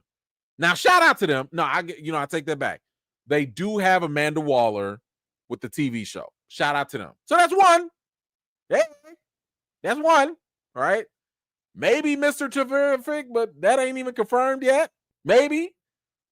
So I'm just saying, let's keep that conversation balanced when we're talking about this. Anyway, I'll probably watch this just because I got to support the brother, but we do have that coming up. Next, we have Robert Downey Jr. out here flexing with the muscle suits and everything. This is him on the set. Y'all remember, by the way, couple things. Y'all see the trailer behind him. Remember, they gave this man an entire camp. So it's him and his people. They get to travel in style, right? We talked about this a while ago. Marvel done broke the bank to bring this man back. They gave him a whole trailer park. I think they gave him a private jet. Like, Robert Downey is living like Tony Stark for real, right? And what I like here is not only is he, showing off his little muscle suit. I don't think that's real gains, but I like what he's reading. He's reading Jeremy Renner's book. And what this tells me is that he is silently, but obviously actively advocating for Jeremy Renner.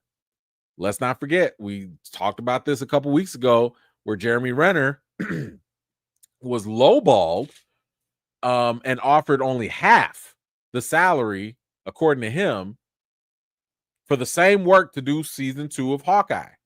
Now, what makes this significant is the fact that this is not the first time Robert Downey has actually stood up for other people. He's done that for Chris Evans. He did that for Chris Hemsworth. I believe he did it for Scarlett Johansson. Don't quote me on that. But back when phase 1 was happening and they was paying them a couple $100,000 and he was making a fulfillion off of them Avengers movies, he made sure those other actors, Chris Evans, Chris Hemsworth, and all those other Avengers, he made sure that they got pay raises along the way. So, and we just saw, the interview with Ironheart, Dominique Thorne, and she was talking about how Robert Downey was giving her words of encouragement and stuff like that and supporting her. Listen, from everything I've heard, Robert Downey's a real one. He's a real one. Like, he is absolutely going to have people's back, and he will fight for his coworkers even while he's making that bread. But he going to share some of that bread too. I like that, and I respect it. So shout out to him for that. We do have another development in the MCU, and that is Jessica Jones. Yes, the queen of coffee herself. Kristen Ritter is officially back as hard-fighting, hard-drinking Marvel hero Jessica Jones. The announcement was made during the Disney Upfront presentation to advertisers. She had this to say: "It's so great to be back, returning to Jessica after 3 seasons and The Defenders, and now joining the MCU. I'm so excited to bring back this iconic character, and without giving too much away, there is much more for her in store for Jessica Jones. This is going to be an incredible season." So she is coming back for season 2 of Daredevil. And I think the best part of this news is what was not said. Nobody said anything about Iron Fist coming back. And I'm okay with this. I am very, very okay with this. So shout out to the MCU for bringing back at least some of the characters. Now listen, go ahead and get Luke Cage too. Okay? Go ahead and get Luke Cage. If you want to get Colleen, that's fine. She the real, Iron Fist anyway. That's fine. We don't need Danny. Leave Danny at home. What? Y'all know what time it is. Let's see let's see what Finn Jones is up to. Let's see. It's been a while. Let's see. Oh, still sleep. My man be sleep. He be getting the best rest. The best rest.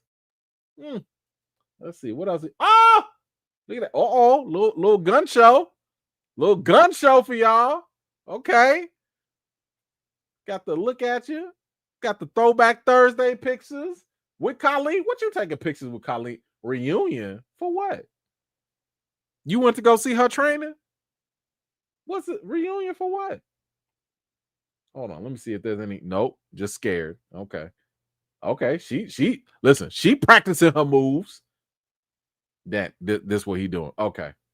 All right. See, listen. I try to give this man chances for years. I don't want to hear no excuses. No excuses. If this man comes back and he is whack, I don't want to hear no. He didn't have time to train. He had 5 years. 5 years. But he'd rather sleep and do throwback Thursday pictures. Bring Luke. Luke needs to come. That we'll do that. I'll do that. Next up, we have the rumor portion. And this is something that has constantly been in the talks. And that is obviously we know that there is a X-Men movie coming up. I already told you I'm a little leery because of that writer. And Jake Schreier, the director of Thunderbolts, is in talks of directing that X-Men movie. But how do you have an X-Men movie without, the two main guys? You got to have Magneto and you got to have a Professor X. So right now, I don't have the article here, but right now the rumor is that Marvel has been looking for a black Professor X. They're looking for an actor who is black to play Professor X. Now, to me, it sounds silly that y'all are even looking when Giancarlo Esposito is sitting right there. Because him as Sidewinder is a terrible choice. Like, what you guys are wasting Giancarlo's time as Sidewinder. I'm happy for the brother because he's working, right? At the same time, he should definitely be Professor X. He's right there. The talent, the charisma, the acting, it's right there. Also, what are you going to do with Magneto? Now, here's one rumor that popped up recently about who could play Magneto, and it was the GOAT actor, 3-time best actor. Okay, ain't nobody, that's the lead right now. Daniel Day-Lewis is supposedly being eyed to play Magneto in the MCU. First of all, I don't know if an actor with his level of prestige, the type of movies that this guy does, the type of like he's in that art house lane. Like if this man retired, he retired. He came back to do one movie, and I believe he's coming back to do another movie because his son is directing. So he's coming out of retirement for that. If he wants to come out of retirement and play Magneto, I'm here for it. This guy can do anything. Like, you will say whatever yes to a 3-time best actor winning performer. There's no question. This will be the most decorated actor I think Marvel has ever had. And it'll make a certain group not so mad. But from my understanding, this source is not always the most reliable, so we're not going to go off of this. However, there's another rumor, and this one's coming from Snyder, a little bit more credible. Stop me if you've heard this one before. Marvel Studios wants Denzel Washington to play Magneto in the MCU. Now, I have told y'all this before, and I don't know why that people have to have this level of fight with this. One, I have said this before when it comes to Denzel playing Magneto in the MCU. Denzel Washington has already said that he is going to retire, right? He already said he got 5 movies that he's about to do. Meanwhile, he's already shot like 3 of them, and he wants to do more Equalizer. So I don't know what we can trust with Denzel. He also wants to go and produce and direct other things, especially a bunch of August Wilson movies. So I don't know how he's going to do all these other things that he wants to do and try and be Magneto. Now, I've also said there is no problem with making Magneto black because, my fellow nerds out there, we have a multiverse. And in this multiverse, you can find different variations. If Loki can be a woman in another universe, Magneto can be black in another universe. And here's the other thing. Yes, Magneto's Jewishness is tied to Eric Magnus, whatever you want to call him. Like, that's tied to him. Denzel does not have to be that same exact version of Magneto. He can be a variant, and the main thing about Magneto is coming from a place of oppression, coming from a group with a huge tragedy. Magneto had the Jewish Holocaust, and yes, you can have Denzel or any other black actor come from, I don't know, Jim Crow, slavery, whatever, and that will give him the same parallel type of motivation to be like, screw all humans. So there are plausible ways to make it work. I don't think Denzel is going to come out here and be in 10, 15 movies as Magneto for the next 10, 15 years. I don't think that's possible. Could he come out in Avengers Secret Wars? Sure. One movie, it's a throwaway. After that, reboot the universe and hire somebody else? Absolutely. If it's a one and done just to do that fan service, I think that makes a little bit more sense if they're going to do that. But this whole idea that, like, oh, it's just not possible. Oh, he's not Jewish. First of all, again, it's fiction. We can work around that. And I would also assume that we can, like, I don't know how long we're going to keep that. How long are you going to, this dude was born in 20 something? How long y'all going to keep this man alive in 2025? I understand he a mutant and all that, but dang, he about to be 100 something plus years old? Really? He about to be as old as Logan? Like, what are we doing? So let's chill out with all that. Let's let fiction work. But, anyway. What do y'all think about Daniel Day-Lewis coming in, potentially playing Magneto? What do you think about Denzel Washington potentially coming in as Magneto? They never said Eric. They just said Magneto. That's the mantle, right? And what do y'all think about the MCU updates with Wonder Man and Jessica Jones? Whatever you think, let me know your thoughts in the comments down below.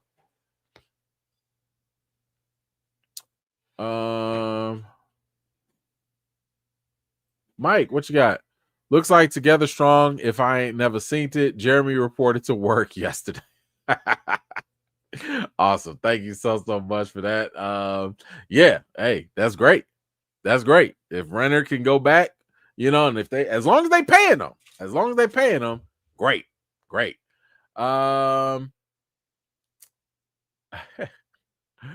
Riker, what you got? Yo, halfway through Andor season 2, phenomenal, absolute cinema. You just need to get past episode 4, and it's up from there. You won't regret it. Okay.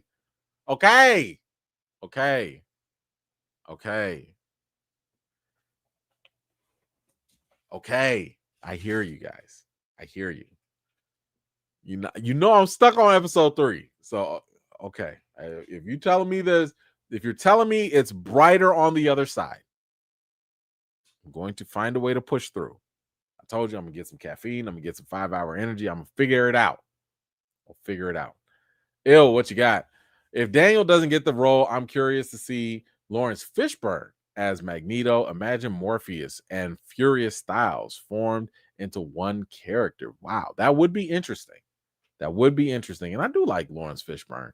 Wouldn't be the top of my list, but I'd be open. To seeing what he brings to the table. All right. I do have some stuff. Oh, yeah. Let's get into this Ironheart trailer. I believe I have the video. Let me see if I got it. Where is it? Yep, there it is. So, nope. All right. So, when it comes to this trailer, it's real funny. Just real funny how only a very particular certain group of individuals, you know who they are, right? It got so bad that even the mere posting of the show, just posting about the trailer, I've seen certain social media outlets have to turn off their comments. They have to turn off their comments because this certain unwoke mob has not run out of racist energy and sexist energy at that. Like, I don't understand, why does the mere existence of a black woman in a fictional series irritate your soul so much? I mean, seriously, let's think about this for a second here. Do you know how many TV shows, how many movies, how many projects that are out there for all different types of people, but then you want to take your time, your energy, and just your focus to just come up with fake excuses? And I tell you they're fake because we know that they're complete BS and they're ignorant, right? Stop me if you've heard this before. Well, why don't you guys just make up your own character? She is an original character. Well, why are you guys making her, stop making black characters and other characters borrow the mantle of other. I didn't hear her name being Iron Man. She's not Iron Man. Have you read? Just tell me you haven't read the comics. Tell me you don't know what you're talking about. And just say that. Because if you want to live in your ignorance, you're free to do that. But just keep in mind, it's a choice. It's a choice to remain ignorant. Because just so people understand, Riri Williams was created by the same Michael Bendis who also made Miles Morales. Miles Morales is not Peter Parker, right? Yes, he is Spider-Man, but he's also got his own lane, his own everything, right?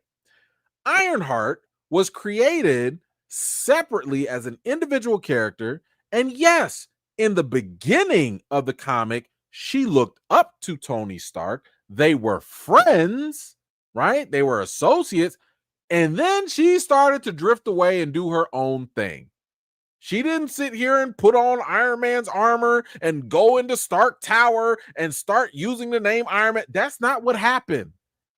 She decided to go be her own person, her own character with her own armor and be her own individual self. Is that not what y'all said that black characters should do?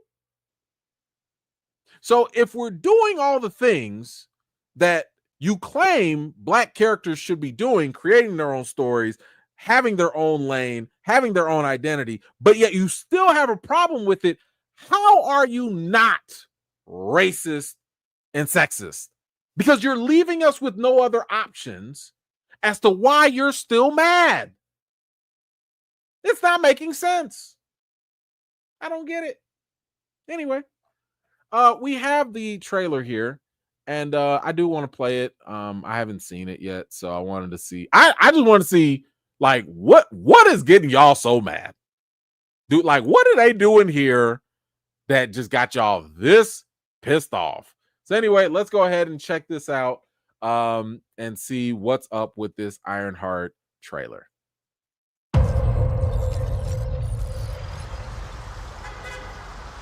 Oh, Ryan Coogler is executive director. Okay. Hello?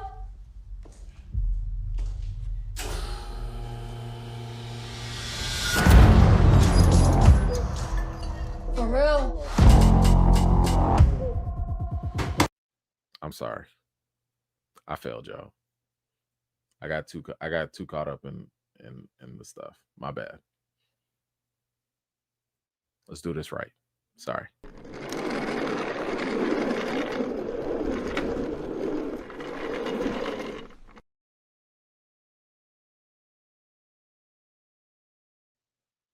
Okay. Now let's start. My bad, guys. My bad.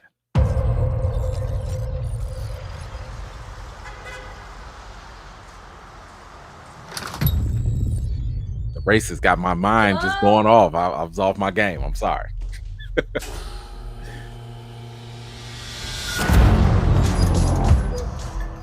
For real. Welcome, Riri. In less than 3 minutes, the air in this elevator will no longer be breathable. Oh, what is this? Your interview. You'll suffocate and die unless you break into the device on the floor, where you'll find a gas mask. Good luck. Screw this.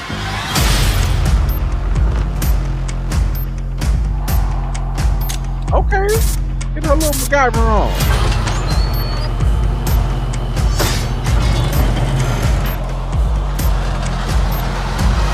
I heard Riri Williams was a genius. I like it.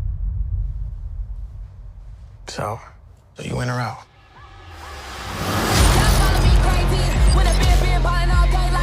Riri, I see you. I see you're fed up, waiting to be acknowledged for your greatness. You are not the first genius at MIT. How come you're not working at one of those fancy tech firms? After my internship abroad, I want to build something undeniable, something Important? iconic. It's a brand new I can give you the tools to help you carry out your vision. A lot of money. But anyone who's ever accomplished anything iconic in life has had to do some questionable things to get it done. What will you do, Riri? You've bitten off a hell of a lot more than you can chew. I could chew a lot.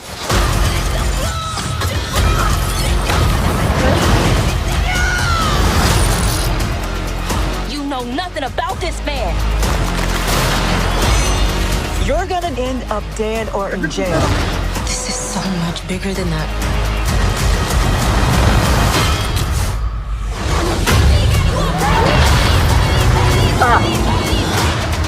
The Hulk ain't got nothing on me, huh? This is wild. A shady bunker. My bunker's not shady. Would a shady bunker have that on the wall? It's literally above a crate of self-guided missiles. I'm returning those.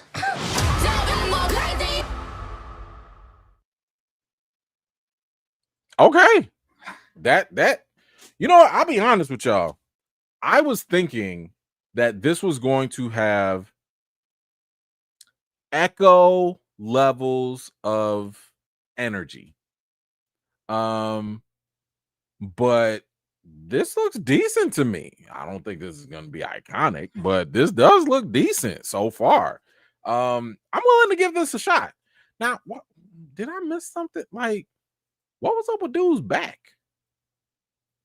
I don't know where that. I should have taken a look at what that was. But it's looking like, yeah, I think it's right. Hell of a lot more than you can chew. I could chew a lot.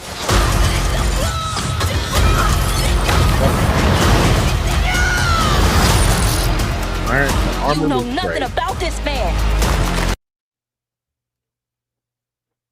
Okay, yeah. What the heck is going on with his back? Okay, so oh, is that okay? No, that's his costume. Okay, so there were rumors, and we talked about this a while ago. There were rumors that Mephisto could be, showing up in this. So I do know that like the Hood, who Anthony Ramos is playing, I guess he does dabble in like the magic stuff or whatever. So maybe Mephisto is helping in some way, shape, or form. We don't know. We'll have to find out. But I'm sold. I think this is fine. It looks like it's gonna be all right. Trailer was a little long though. I was like, man, y'all just showed like the whole season, But we'll have to wait and see. So I guess my question for you guys is two. One, what did you think about the trailer? Are you interested? Are you engaged in this? And two, do you think this is a show we should cover every week when it comes out? Let me know if it is something. I'll see if I can get it on the schedule. Hopefully Disney might hook a brother up with some, with some episodes. But I will be honest. I've seen a lot of the racists and sexists online talk about how much they want this to fail. And I'm almost inclined to just cover this just to spite them. Like, I'm not no big channel, I know, but if I could bring a couple extra eyeballs to this and make them feel bad about it. Oh, Ironheart is actually successful. Oh, it's #1 on Disney Plus. I'll take a little pleasure in drinking them white tears. Okay, I would, and them sexist tears, all of them. Just get all of them. I would take some pleasure in that. So you know what? Yeah, we might just have to do that. I think I might have to send a couple emails out. Let's just do it. Let's just do it. Why not? All right, guys. So y'all let me know what you thought in the comments down below. JM, what you got? I thought that Ironheart trailer was solid. I thought so too. It was cool. Yeah, I'm with it. Thank you so much. Omar, what you got? In the comics, Jessica Jones and Luke Cage's daughter becomes a new Captain America. Does she? I did not know that. Thank you for that information. JN, the Hood gets his powers from Mephisto, I believe. I think that is very possible. I think that is very, very possible. And that can be the case that happens here. All right, now what do we need to do? I need to give you guys, I need to do 2 things left. I believe I have my review I got to do. Yeah, so I think, which one are we going to do first? Final Destination? Yeah, I think we could do that first. Let's do Final Destination first. Let me make sure I got all that info. Hold on 1 second, y'all.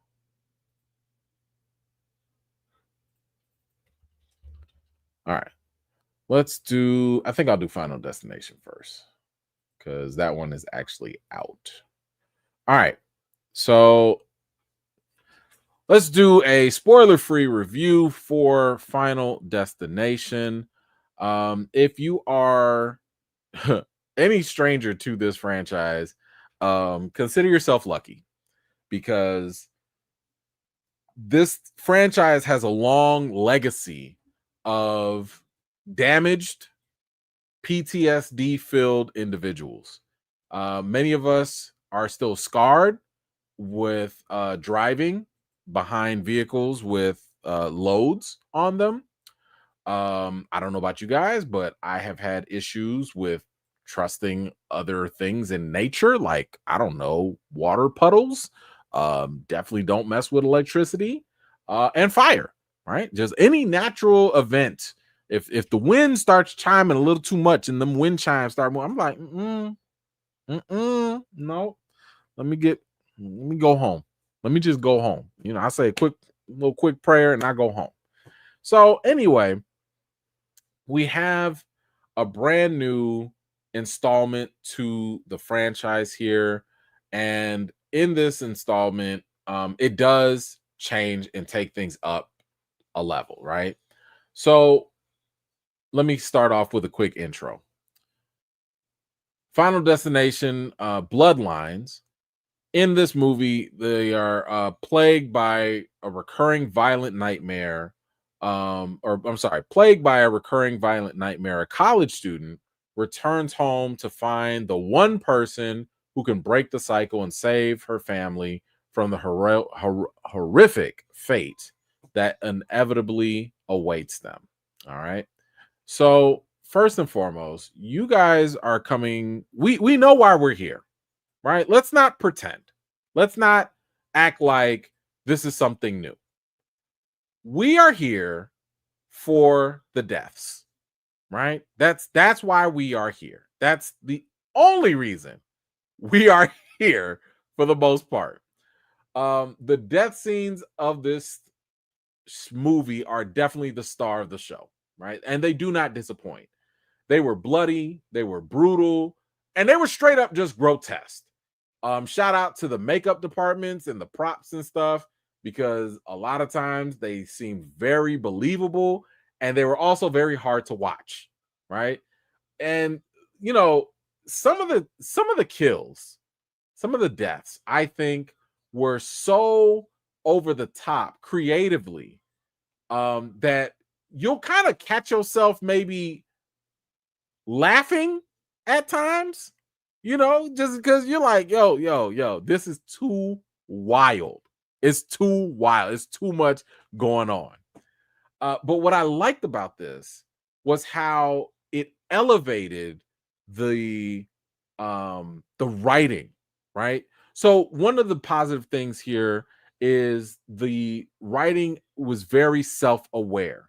The movie knows exactly what franchise it belongs to, and it plays on that in different ways, right? Like, just so, for example, when you think you know how a certain setup is going to happen, nah, they pivot that, right? Or you think, okay, we know that this situation is about to happen with this character, it's all lining up. Nah, psych. Or maybe you're right? Maybe you are right. It does not matter. They will mess with you. That tension, the misdirects, the fake outs, all of them hit for me. I thought they did a good job with that.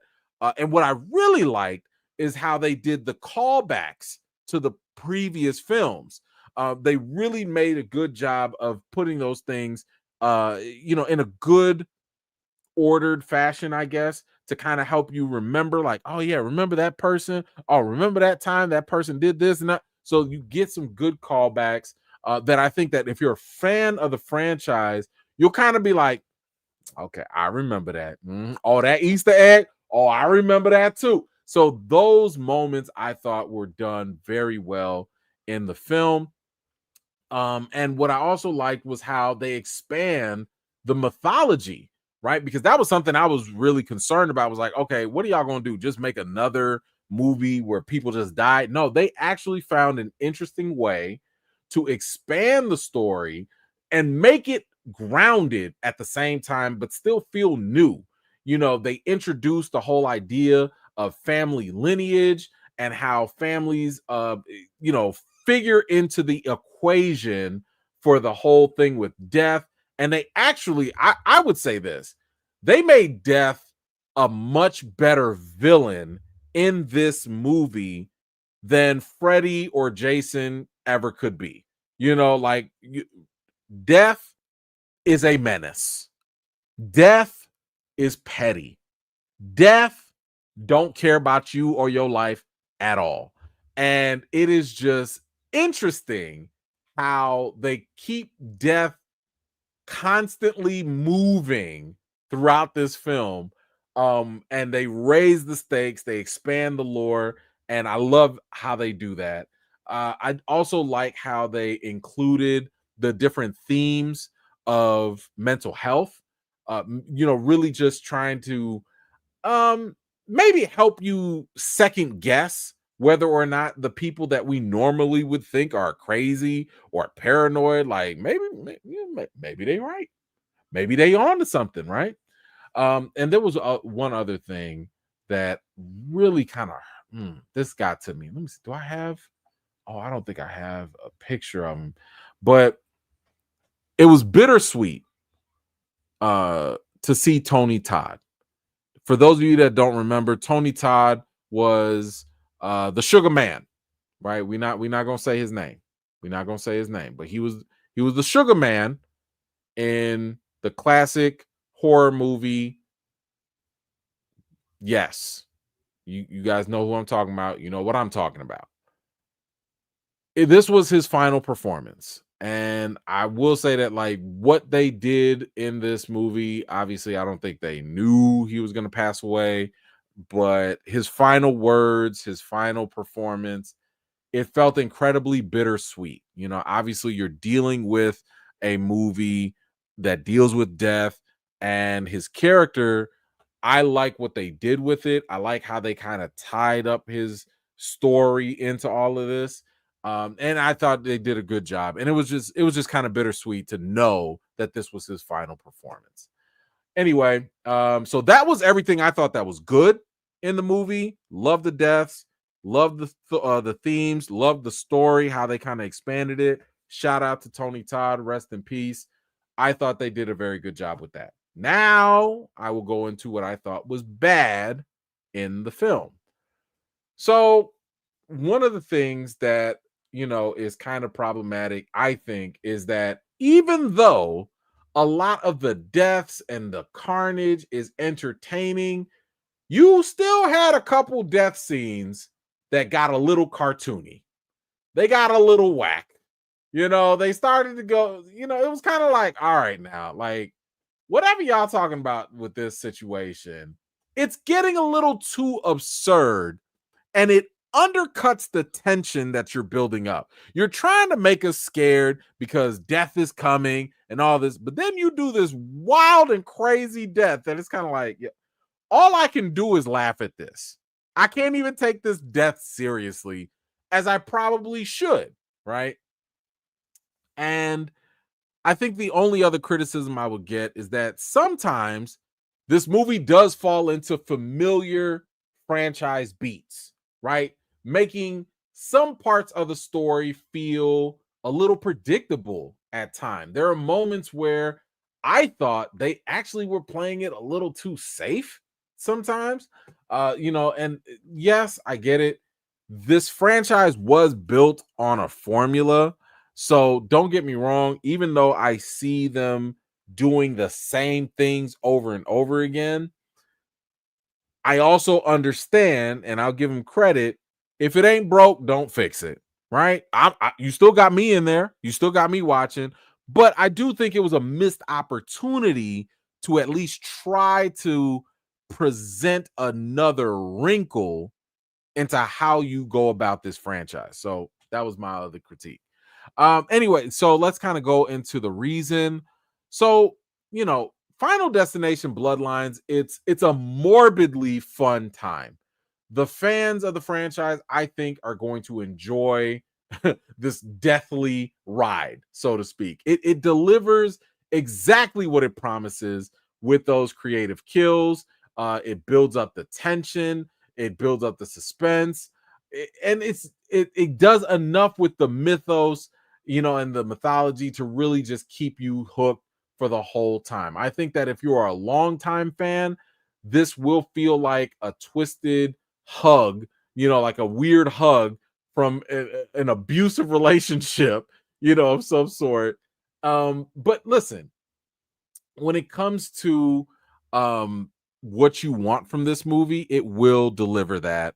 And that's all you can really ask for. So when it comes to the rating for Final Destination Bloodlines, I'm going to give it a 7.5 out of 10. Solid film. It is what you want. I don't think you need to watch all of the past movies to get caught up, which is a good thing. It kind of does the homework for you. But this movie is going to unlock some new fears, right? I've told y'all this in my review and my reaction earlier. I don't trust hospitals no more. Definitely not going to nobody's cookouts and barbecues. And I don't trust money, and I don't trust life. All of those things I have problems now. So anyway, I would recommend watching Final Destination in theaters, and more importantly, watch it with a crowd. I do think the thing that works for this is that it's a crowd pleaser movie. If you watch this with other Final Destination fans, you will have a better time compared to if you sit back and wait for it on streaming. So that would be my recommendation. Anyway, guys, have you seen Final Destination Bloodlines? If and when you do, come on back to this video and let me know, what did you think about it in the comments down below. All right, let's move on. I got one last review for you guys, and that is the Tom Cruise. All right, we have got Mission Impossible, the final reckoning. I don't even think I can give you guys an intro to this. Listen, it's Tom Cruise, and the mission is hard. The mission is impossible. That is the synopsis. That's all you need to know at this point with this movie.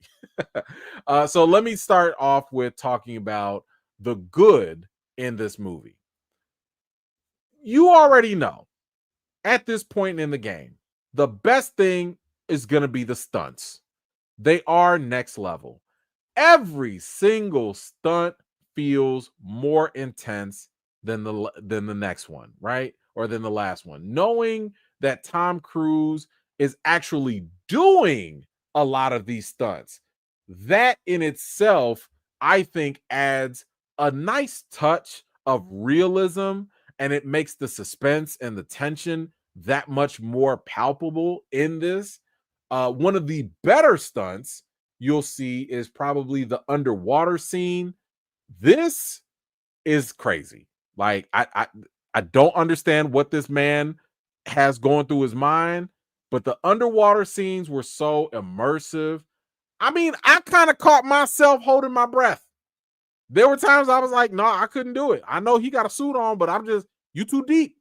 You listen, I can only go to 6 feet, right? I don't go further than 6 feet. I'm 6'2", but I can't go further than 6 feet. I can swim a little bit, but what this man was doing, nuts, and it's cold. Yikes. So, I like how he added this sense of uncertainty, and you had, of course, all these technical things going on. What I loved about this scene the most is the fact that so many issues happen that constantly keep the tension and suspense going, right? It's like, all right, I'm supposed to just go do this, but that's a problem. That happened. I didn't know what to do with this.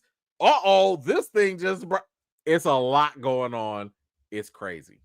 But even with that underwater scene, the next scene that probably takes the cake is going to be the plane scene. Again, Tom Cruise is absolutely nuts. The fact that this man is doing all of these stunts on his own is insane.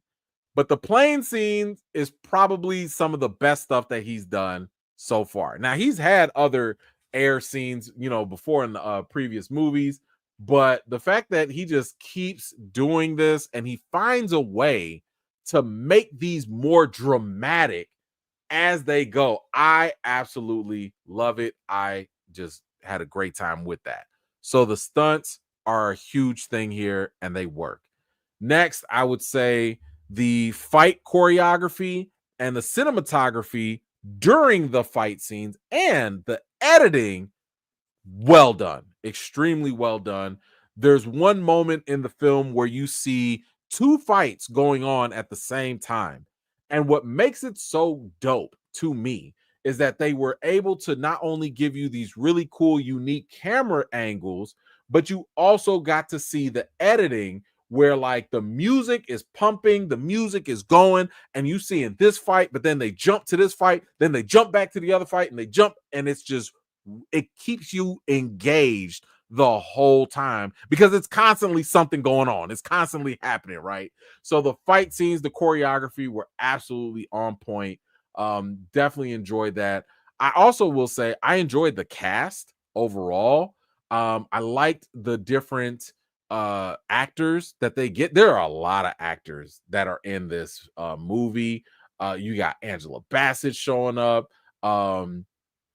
Just from a whole number of different actors that where's my man at from Severance? Yeah, you got him in there. Really, really solid. I like what they did with the roles that they were given. I thought that they had very good on-screen chemistry. I really enjoyed him. Like when he was on screen, he probably had some of the better scenes as well. But I think another good thing that you will like from this film is that this gives a really good sense of closure if you're a fan of the franchise. If you've watched all the Mission Impossible movies so far, they made this movie in such a nice way from the writing where you're going to get some flashbacks, you're going to get some callbacks, and everything ties together. Yes, everything from Mission Impossible 1, from the iconic scenes that you remember from Mission Impossible, they build off of that. They bring stuff full circle. I think that one of the biggest reveals is like how all those other films actually make this film the most important, right? So I love the writing in that way what they did, how they make the story actually more compelling, that worked for me. Okay, so you got all that, the stunts, the actors, the action, the fighting, what else? The story.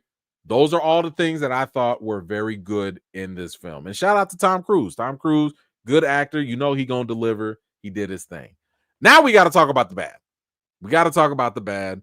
And I had some problems. So first off, I had an issue with the pacing of the film and some of the editing, right? So sometimes the writing gets extremely repetitive. You're going to have certain dialogue from characters that I think made some of the scenes kind of drag a little bit. So you're going to get a lot of, how can I put it? A lot of explainers happening. There's a lot of exposition. Yes, you need to know as the audience that this mission that we're about to get into, here are the steps. Here's why it's complicated. This is what we need to do, right? But where the movie starts to get repetitive and where I think it starts to fail in the writing aspect is you're always going to hear the world is at stake. The whole world depends on this mission. Oh my gosh. And no one can do this but Ethan Hunt. Ethan Hunt, you're the only one that can do this. Man, if anyone can do it, it's Ethan Hunt. Over and over and over again. And I'm just sitting here like, yo, we get it. We understand. The movie is called Mission Impossible. I know every mission is going to be impossible until Ethan actually does it. Right? Like, it's not. That's like saying, like, yo, Fast and the Furious, the cars go fast and furious. We know. We understand. Right? So it gets incredibly problematic when they keep dragging that, because this movie is like 2 hours and 50 minutes long. So it's almost 3 hours, right? Maybe 240. It's like 3 hours of them constantly talk. Every mission this man goes to, Ethan, you're the only one. Ethan, you can only do it. Ethan, I don't know if anyone else can do this but you. It's like, bro, stop. Anyway, you also have, I think, the mistreatment of the side characters, right? One of the worst handlings, I think, of one of the characters was my man Ving Rhames. Ving Rhames is, he plays Luther in the movie. Very good character. I thought they did a good job with him in the previous films, but I didn't like what they use him for in this. His role does not feel authentic. If he felt like a plot device just for Ethan, right? And I don't like how underused he was. And I do blame the editing, right? It's just that, and it's not just him, it's also with other characters, but sometimes the editing in this movie felt kind of choppy, where like, you're like, wait a minute, shouldn't there be like an extra 2 minutes here where you at least explain why this character is doing this, or why did that character show up there? Like, it felt a little choppy. And again, this is me with my critical eye. A lot of people just watching it, y'all might not notice this, and that's okay. But that's just stuff that I picked up on. So I thought that some of the supporting characters were not handled in the best way. And the editing kind of made the movie feel a little disjointed at times. So I do think that there was a better flow that could have happened, and they had a lot of fat that they could have trimmed off. Lastly, you also have, and this was my issue, because I thought the previous movie did such a good job with this. It was the villains. Like, you got Gabriel, right? Who's like, his main nemesis and stuff like that. And you also have the Entity, right? That was also this big villain, this AI villain from the last film. I thought both the Entity and Gabriel didn't hit as hard as they could. They kind of pulled the punches. They kind of made them B-level characters, whereas in the last movie, they were a problem. Gabriel was always one step ahead of Ethan. The entity was just constantly building itself up to be this massive, crazy threat. And don't get me wrong, the entity is still a problem in this movie. However, it feels like the entity takes a back seat and it's like, all right, Ethan, let's hurry up to the end of the movie. Right? That's how it feels. Whereas in the last movie, the entity was like always there, just constantly. Now it just kind of feels like an afterthought, you know? So I didn't really like how the entity and Gabriel felt watered down a little bit. It felt more like this movie was more focused on elevating Tom Cruise and Ethan Hunt while downsizing the villains. And in my opinion, that's not a good way to build up an action hero in that sense. Again, let's think about The Dark Knight. The best thing you can do is have a great villain, Endgame, Infinity War, all these. When you have a great villain, your hero, who we all know is the main star, that hero is going to elevate anyway. So I think that they kind of neutered the villains too much, and yeah, it was just kind of like all just to hype up Ethan Hunt. Anyway, let me go to the reason now. So Mission Impossible: The Final Reckoning, I think it is the kind of blockbuster spectacle that does demand to be seen on the big screen, even though it does have a couple bumps along the way. Tom Cruise delivers another solid, jaw-dropping performance. He is easily one of the greatest action stars of all time at this point, doing it for this long. Shout out to Tom Cruise running. Yes, you're going to see a whole lot of Tom Cruise running for real. And yes, while the film does have some flaws, does have, some pacing issues, a whole lot of exposition, and, the villain's not doing all that great, I still think that it does manage to entertain very, very well. So when it comes to the rating for Mission Impossible: The Final Reckoning, I'm going to give it an 8 out of 10. I think this film went down the route that the Fast and Furious went down. So the same way the Fast and Furious left racing behind, this movie kind of felt like it did the same with all the spy and the espionage stuff, right? Like in the earlier movies, you got face masks and you got all this crazy technology and all this crazy spy stuff going on. But now it feels like these movies are leaning more into the crazy, wild stunts and the action. Now, luckily, these stunts aren't as eye-rolling as the Fast and Furious stuff would be, right? It's not as unbelievable. So it does at least have that working in its favor.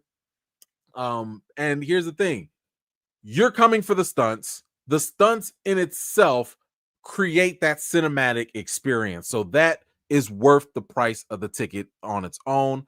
And I don't think that this is the best movie in the franchise. I still kind of love Ghost Protocol and Mission Impossible 1. Like, I still like those movies. This still earns its place in the upper levels of the franchise. So once again, you do not have to do your homework. You don't have to go rewatch all the movies. There is no post-credit scene. This supposedly is the final movie in the whole franchise. And yes, I would say watch it in either Dolby or in IMAX. Worth it, in my opinion. But yeah, definitely go check this out. So anyway, guys, do you plan on watching Mission Impossible: The Final Reckoning? If and when you do, come on back to this video and let me know what you thought about it in the comments down below. All right, that is all I have for those. I got some questions or comments. Let me grab some of these. Quiet one. Don't forget. Oh, good. No, I got you. Don't you worry about it. I got you. Let's see. Natalie, is it scarier than Sinners? You talking about Final Destination? I don't It's hard for me to judge that. I think that Final Destination is not so now. It's not so much scary. It's more so uncomfortable to watch because you're going to see very graphic violence. Like, I don't even want to like explain. Like, people are gonna get torn apart. Bodies will be like, there's a lot of blood. Bodies are gonna get ripped up like they was pieces of spam, you know. So if you think that is scary, maybe. Personally, I already told y'all I don't think Sinners was scary. I thought Sinners was kind of like, I don't know, if you just afraid of the dark, maybe, like, I guess. But it all depends on if you are squeamish with the blood and the guts and all that other stuff. If you are, then this is scary. But I'm not having nightmares over this. I don't think people will. You might not want to eat before you watch Final Destination. Don't have no spaghetti. You know what I'm saying? Like, don't do that. So, but that, yeah, I wouldn't say that it's traditionally scary. No. King Chad, Black Panther can defeat Evil Goose for E-Man. That's fine with me. That's fine. Yes. If Black Panther want to take care of them geese for me, I'd appreciate it. Thank you so much, King Chad. Appreciate you so much. All right, quiet one. Here we go. You said, from your critics' viewpoint, do you think that breakout successful IPs need prequels, or do you feel this tends to hurt franchises more than help them? Is this just a lack of Hollywood's creativity? Interesting question.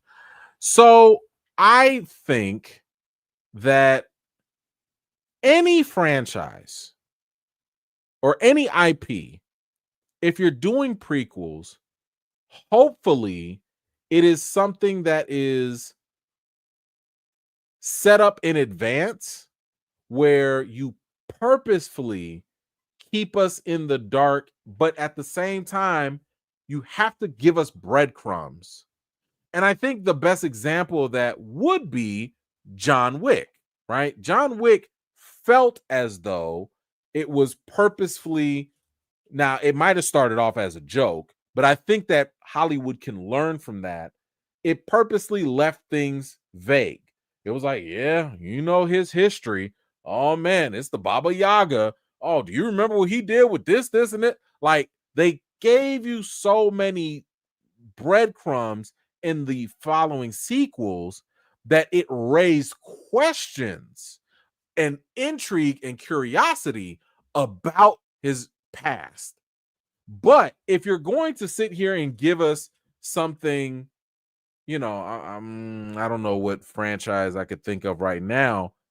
I don't always need a prequel, you know. Oh, thank you. Sinners created an entirely new world, right? It's a whole new world. I have questions. Where did Remick come from? Right? Even though there are some Easter eggs, I believe, that explain that. But where did Reddit come from? Where are my Native American vampire hunters? I still want that. Give me that prequel. You know what I'm saying? So, like, the lack of creativity, I think, comes in the lack of planning. So if you're going to do something, make sure that you make a world big enough where a prequel can exist and not feel like a money grab. Because that's where prequels, you know, fail. They fail when people are like, who asked for this? Perfect example I'll give you. Furiosa. At no point, at least for me, I did not feel compelled to know more about Furiosa in the Mad Max series. At no point. You told me everything that I needed to know. Oh, she was held captive. I thought Charlize Theron did a really good job in the film. She was entertaining. I had no desire to know more about her background. But then they went ahead and forced it, and that movie didn't do well. Like, you also need to, like, listen to the audience. Don't just do it because you're excited for it. If you're excited, that's great. But if didn't nobody ask for it, don't do it. But if people are asking questions, like right now, and y'all tell me, if they did a Sinners prequel, are we not going to the theaters? Are we not showing up if they do a Sinners prequel? Are you kidding me? I know I am. Anyway, thank you for that, quiet one. I will agree that I do think it's a lack of creativity, but I also think it's a lack of forethought. You know, you should be going in if you have a franchise that, or if you have a movie with potential, go in with that. Oh, we just talked about the Michelle Yeoh movie, The Surgeon. They're talking about a franchise. In my mind, I could already see a Surgeon type of prequel in their mind. You know, maybe. Like, I don't know the story itself, but you already have an older actress with Michelle Yeoh. There's a lot of opportunity to be like, oh, this is her in early medical school. Maybe this is when she learned martial arts, if that's part of the story. Something like that. You know, maybe this ain't her first time dealing with, you know, fighting people in a hospital. We don't know. But the fact that the report said that they already thought they had franchise potential, now that lets me know, okay, cool, you could do one or the other. But anyway, thank you so much for that. I appreciate you. Oh, come on through, Miss Kit Stone. Come on now. Thank you so much. What you got here? You said these legacy sequels are doing too much. Yeah, well, I know what you did last summer. 10 Things I Hate About You, The Faculty. They got another Faculty coming out. Hold on, I didn't hear about the Faculty. Are they doing another one? When will this be over? Are you excited for Buffy reboot? Hi, E-Man. Hello to you. I am lukewarm on the Buffy reboot, only because I haven't exclusively watched. I've watched the movies. I didn't watch the whole series. I am more excited for fans of the franchise. I'm happy for them. Just because I didn't have time to watch Angel and what was the other guy's name? Bones, Buzz. What was her other boyfriend? She loved her some weird vampire demon dudes as boyfriends. But anyway, what is this? You're talking about the Faculty? I didn't hear nothing about the Faculty. Hold on. What?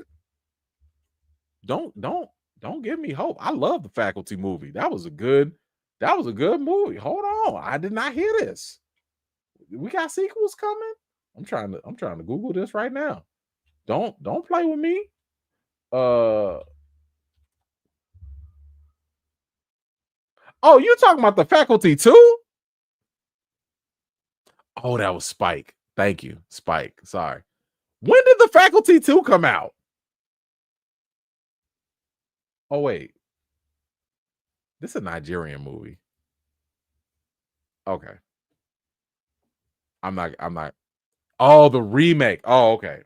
All right. Thank you. I didn't know. I haven't heard about it. I'll be interested. I like the Faculty. I know some people didn't care for it. I liked it. I that thing, when I watched that back in the day, that was a good movie for me. I liked it. But anyway, for the sequels, now here's the thing.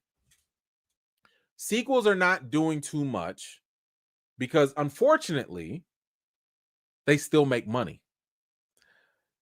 Hollywood has always been about the money first, right?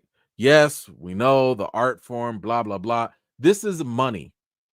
When the studios saw money with 3D movies, did we not get a flood of 3D movies? But guess what? When we started to notice that 3D was just more of a gimmick and certain movies were always getting 3D thrown on there, but they weren't really real 3D, you know, they were just kind of, then all of a sudden people weren't buying it and the studios stopped trying to, you know, go down that path. So I think the same with sequels. That will be the case. Plus, another thing is the reason why studios do sequels, it's really because of the foreign markets, right? The foreign markets, first of all, they were the reason why we started getting more 3D because over there in China, they love 3D during that time frame. And also, they love sequels, which is why you had Die Hard 2, 3, 4, 5, 6 happen because it was making money over there. So the sequel thing will only stop. The remake thing will only stop when we stop paying for it. When the money dries up, when they realize that's not a good avenue, and I know this is easier said than done, but when we start making movies like Sinners a big deal, when we start putting money in original content, studios will take more risks and they'll do that. But right now, it's safe for them. I don't care about I Know What You Did Last Summer. It was cool back in the early, what was that, late 1999, early 2000s, but I have no attachment to it at this point. Y'all kept giving Fast and Furious money. That's why we got Fast and Furious 11 coming out. Y'all kept giving that. Y'all gave them too much money. Y'all fed Venom 3 times. 3 times. But when that money dry up, them sequels gonna go away. They will. Thank you so much, Kit. I appreciate you so much. As always. Quiet one, back at it. Did you hear about the Ryan Coogler X-Men movie talks report? No, or at least nothing credible. I don't think he's doing anything. I mean, he's already got too much going on. So like I don't see how or when he would ever even do X-Men. He's still got the X-Files. Now, are you talking about X-Files? Because I know he's got X-Files that he has to do, the TV series, and then he has to go work on Black Panther. And then right after that, WB, they already said like, nah, he coming back. He's doing more stuff for us. So I don't know at what point he's going to be free with his current schedule to do an X-Men movie, unless we're talking about 2033 or something like that. So I would take whatever report that is with a grain of salt, unless this is something brand new I haven't seen. But anyway. All right, guys, that is it for today. Look at that. Under 3 hours as well. Boy, keeping y'all, and I kept y'all past y'all bedtime. My bad, y'all. All right, guys, that is all I got for tonight. I think we can get back on schedule, and we gonna go into The Last of Us on Monday night. I'm gonna try and shoot for 7-8 o'clock for that, because we have one mission and one mission only, and that is to see Abby be gone. Okay, if there's one thing I know, Abby has got to go. Okay, and we are on the same page, hopefully, with that. I will not forget about the tacos. Thank you, Chris. Appreciate you. Thank you. All right, guys, you know the routine. It's the weekend. Please have yourself a nice, safe, wonderful weekend. Enjoy yourself. Wash your hands, wash your butts, and everything in between. Until next time, guys. Peace.